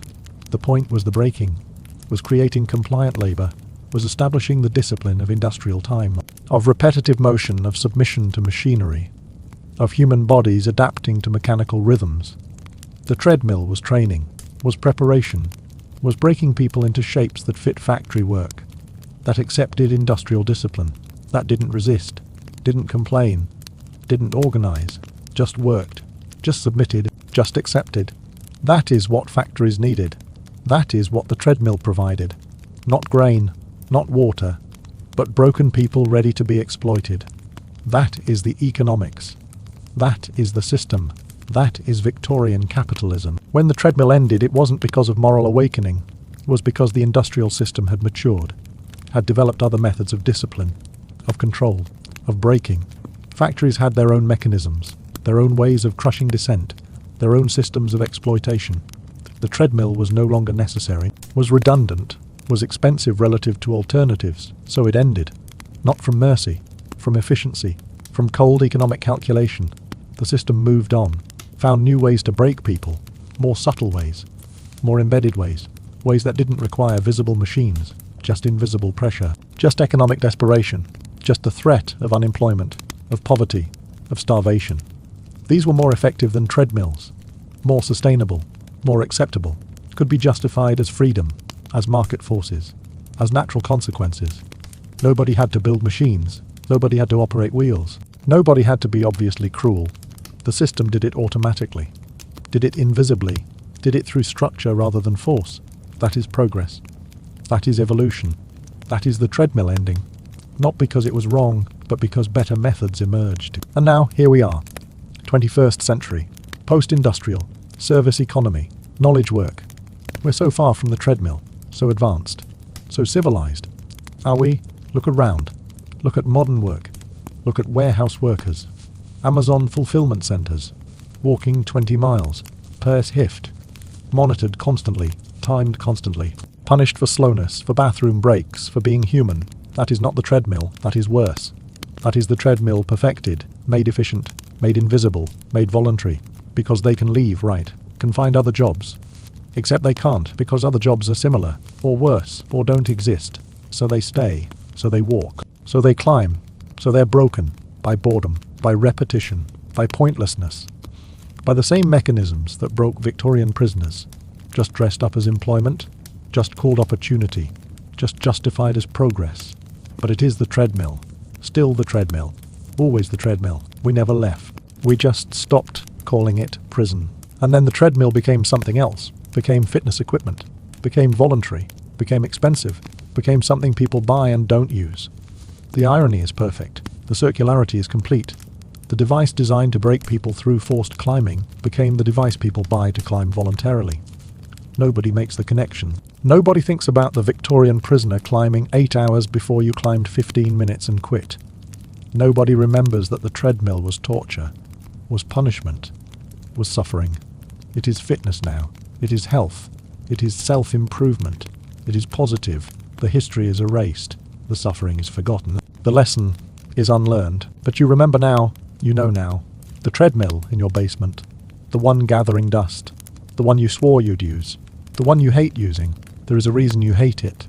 There is a reason it is boring. There is a reason climbing but going nowhere feels wrong, feels pointless, feels like punishment, because it was, because it is, because the machine was designed to make you suffer, was designed to make climbing feel pointless, was designed to be boring. That is not a bug. That is a feature. That is the core function. Boredom as torture, pointlessness as punishment, monotony as reform. Think about Sir William Cubitt now. Think about the man who invented this, who created the machine, who calculated the measurements, who optimized the suffering. What was he thinking? Was he cruel? Was he sadistic? Was he evil? Probably not. Probably none of these.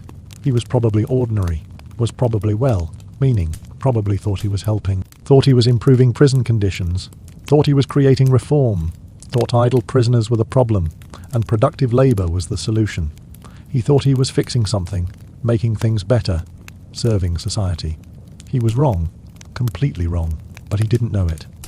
Couldn't know it, was operating within Victorian assumptions, within Victorian values. Within Victorian logic, that work is good, that suffering builds character, that punishment reforms criminals. These assumptions were wrong, but they were universal, were unquestioned, were the foundation of his world. Sir William Cubitt wasn't a monster. He was ordinary. That is worse. That is more frightening, because monsters are rare. But ordinary people who create horror while thinking they're helping, those are common. Those are everywhere. Those are us. That is the real lesson. Not that evil people do evil things, but that ordinary people do evil things while thinking they're good. That is Sir William Cubitt. That is the treadmill. That is humanity. Ordinary. Well-meaning. Horrifying. Let's talk about the defenders, because the treadmill had defenders, had supporters, had people who believed in it, who advocated for it, who fought to keep it when reformers wanted it gone. These weren't sadists, weren't cruel, were ordinary people, good people by Victorian standards, who genuinely believed the treadmill was necessary, was beneficial, was just. Their arguments were sophisticated, were logical, were convincing to their contemporaries. Let's examine them. Let's understand how good people justify torture, because it is not through obviously evil arguments. It is through reasonable, sounding ones, through moral, sounding ones, through arguments that make sense within their framework. That is how horror perpetuates. Not through obvious cruelty, but through justified cruelty. Through systematic cruelty. Through cruelty that sounds like justice. Argument 1.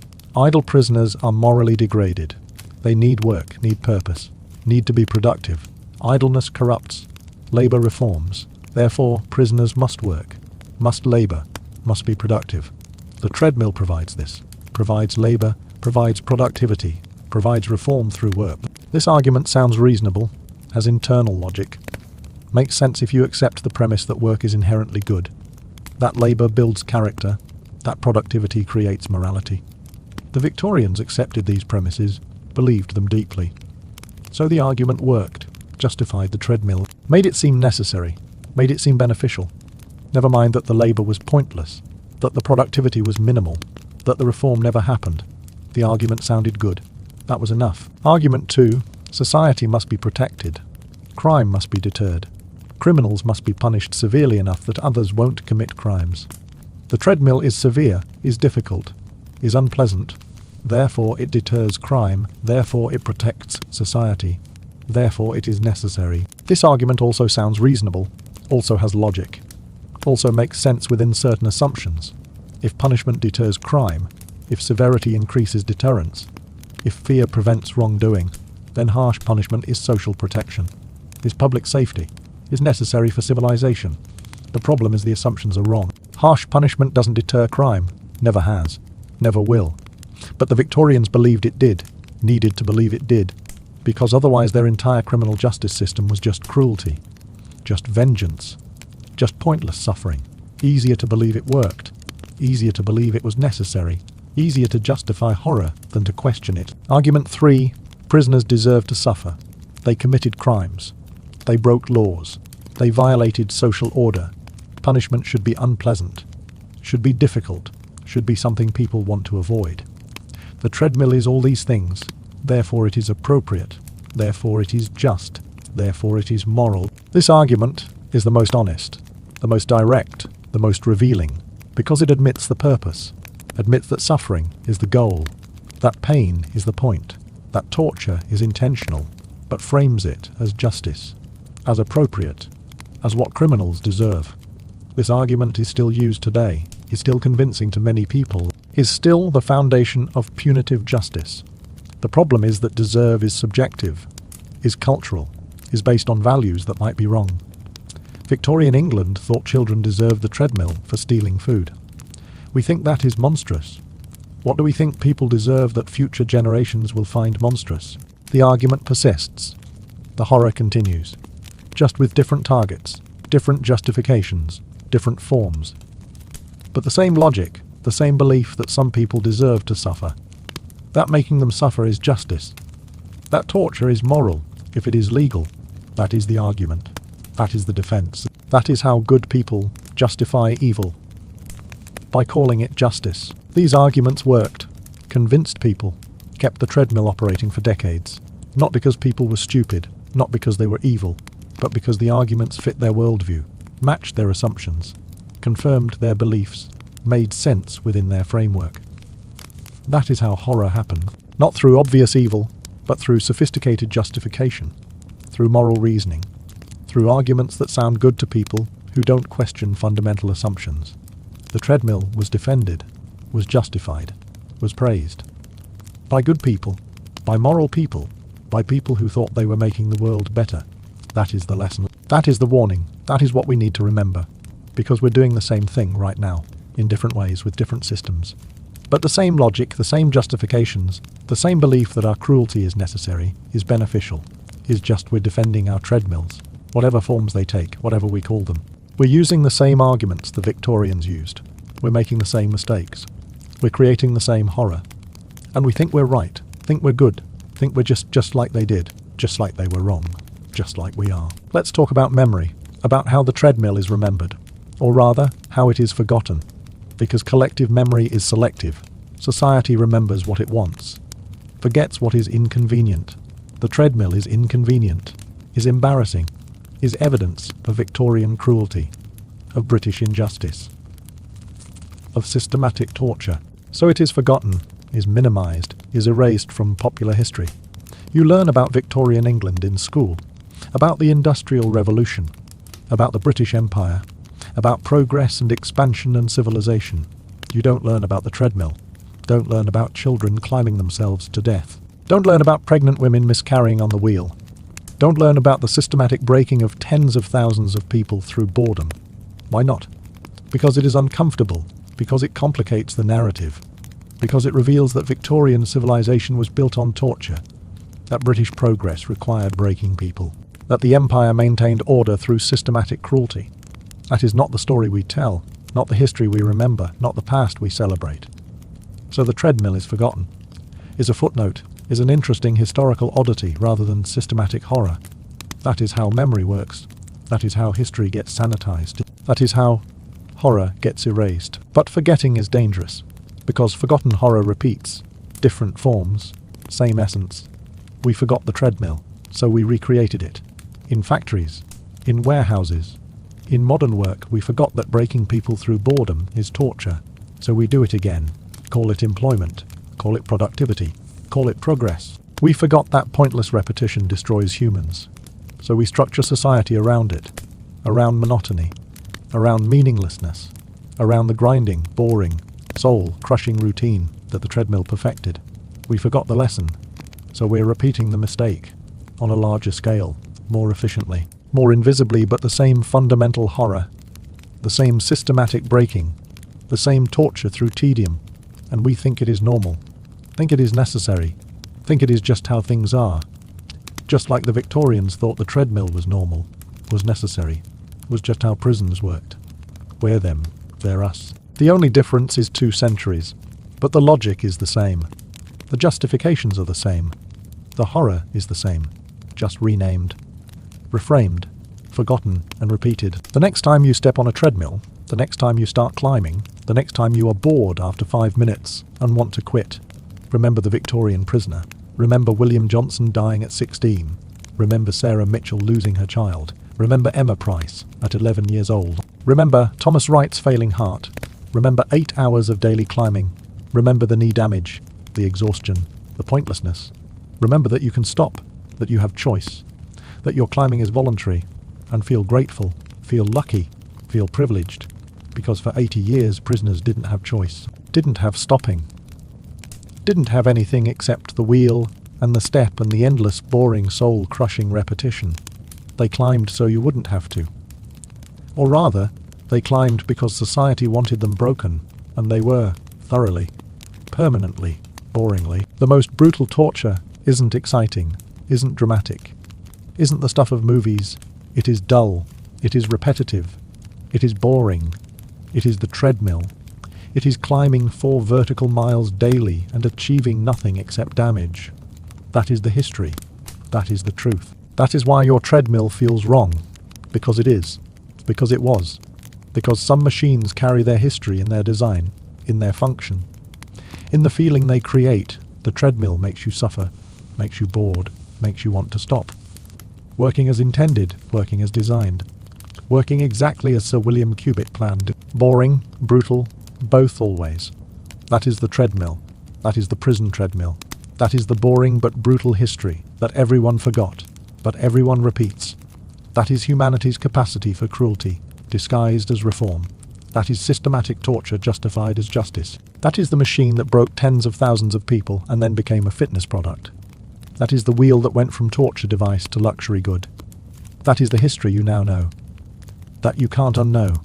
That you'll think about every time you see a treadmill. Every time you avoid using yours. Every time you hear someone talk about their workout. You'll remember, you'll know. You'll understand why the treadmill feels wrong. Because it is. Because it always was. Because some horrors are too perfectly designed to ever fully disappear. They just change form, change name, change justification, but persist. Always persist. Forever persist. One final story, one more prisoner, one more person to remember. Meet John Davies, age 47. Arrested in 1862. Crime, poaching. He'd caught a rabbit on someone else's land, was hungry, had a family, needed food. The rabbit belonged to a wealthy landowner. The landowner prosecuted. John was convicted. Sentenced to 9 months hard labour. 9 months on the treadmill. For a rabbit, John's first day he thought he could handle it. He was a labourer, used to physical work, used to long hours, used to exhaustion. The treadmill looked manageable, looked like just another hard job. He was wrong. Physical labour in the fields has variation, has change, has moments of rest, has purpose. You are planting seeds. You are harvesting crops. You are building something, creating something. The result is visible. The work has meaning. The treadmill had none of this. Just the step, just the climb, just the endless, pointless repetition.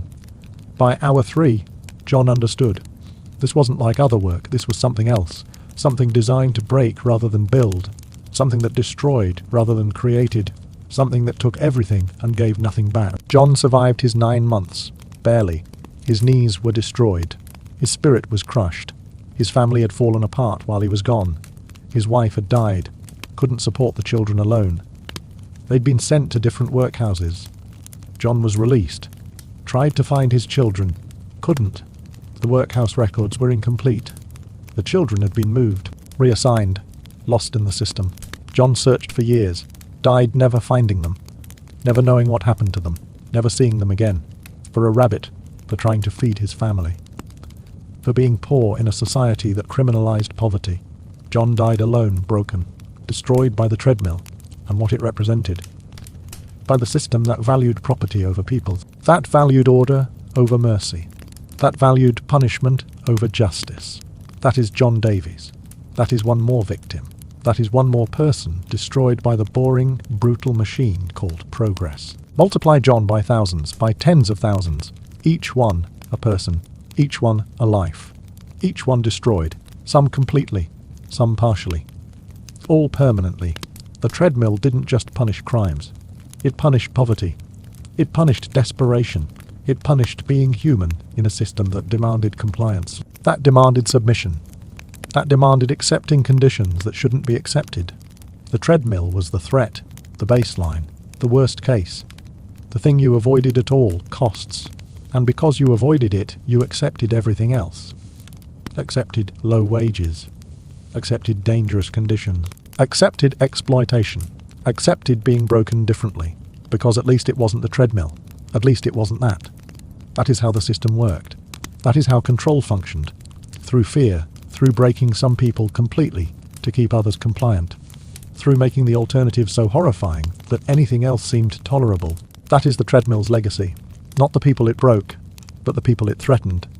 The people who accepted less than they deserved because they feared becoming prisoners, feared becoming climbers, feared becoming statistics in a forgotten history of boring, brutal torture. We're still there, still living in the shadow of the treadmill, still making choices based on fear, still accepting conditions we shouldn't accept, still letting ourselves be broken because the alternative seems worse.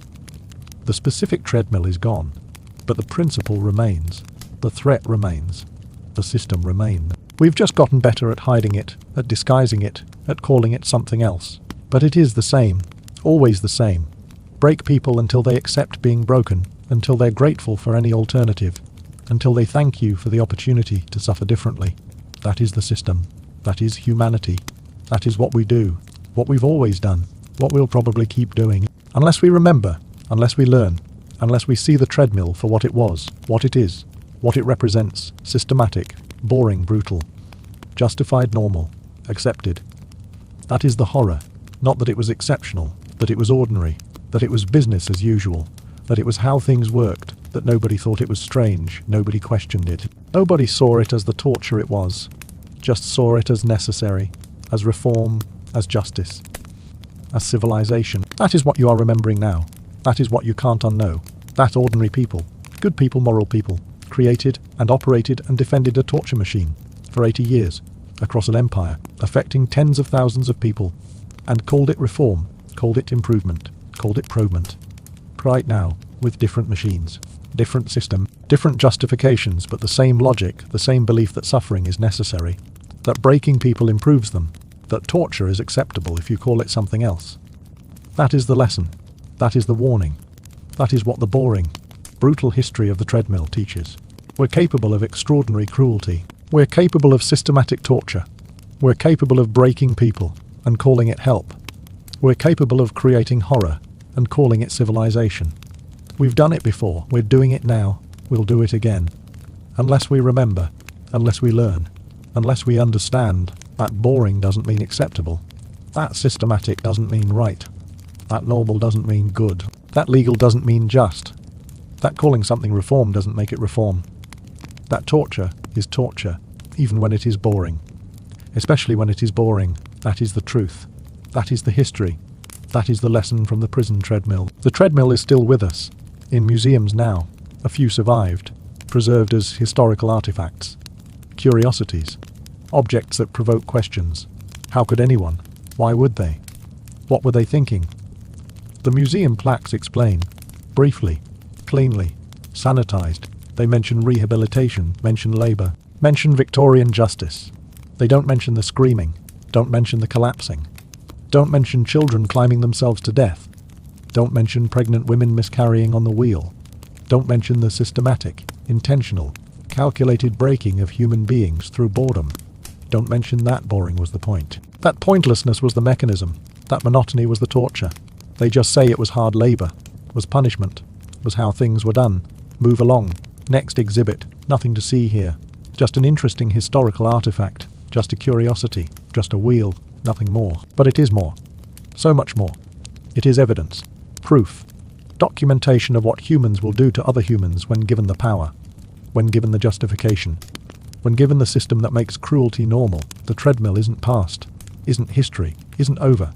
It is present. It is now. It is continuing. In different forms. With different names. But the same essence. The same logic. The same belief that some people deserve to suffer. That suffering improves them. That breaking them is helping them. We're still doing it. Still believing it. Still justifying it. The treadmill teaches us this. Reminds us this. Proves this. We are the Victorians. They are us. The only difference is time. But human nature doesn't change. Doesn't improve. Doesn't learn. Just forgets. And repeats. And forgets. And repeats. Forever. That is humanity. That is history.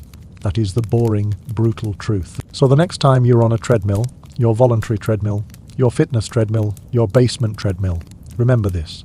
All of this. Every word. Every Bethner. Every death. Every broken knee. Every miscarriage. Every child. Every old man. Every desperate person climbing because society demanded it. Climbing because there was no alternative. Climbing until they broke thoroughly. Permanently. Boringly. Remember William Johnson. Remember Sarah Mitchell. Remember Emma Price. Remember John Davies. Remember them all. The tens of thousands with names. The tens of thousands without names. The remembered and the forgotten. The documented and the erased. Remember that they climbed. Remember that they suffered. Remember that they died. Remember that nobody thought it was wrong. Everyone thought it was necessary. Was just. Was reform. Was civilization. Remember that we were wrong. Completely wrong. Catastrophically wrong. And remember that we might be wrong now about our systems, about our punishments, about our beliefs, about what is necessary, what is just, what is right. Question everything. Believe nothing just because everyone believes it. Challenge systems just because their systems resist conformity, just because it is conformity, because the treadmill was normal, was accepted, was defended by everyone for 80 years, and it was torture, systematic torture, boring, Brutal, bureaucratic torture. Normal doesn't mean right. Accepted doesn't mean good. Systematic doesn't mean just. Question everything. Always. That is the lesson. That is what the treadmill teaches. That is what you must remember. Forever. Boring, brutal, both, always, forever. That is the treadmill. That is the history. That is the truth. And now you know.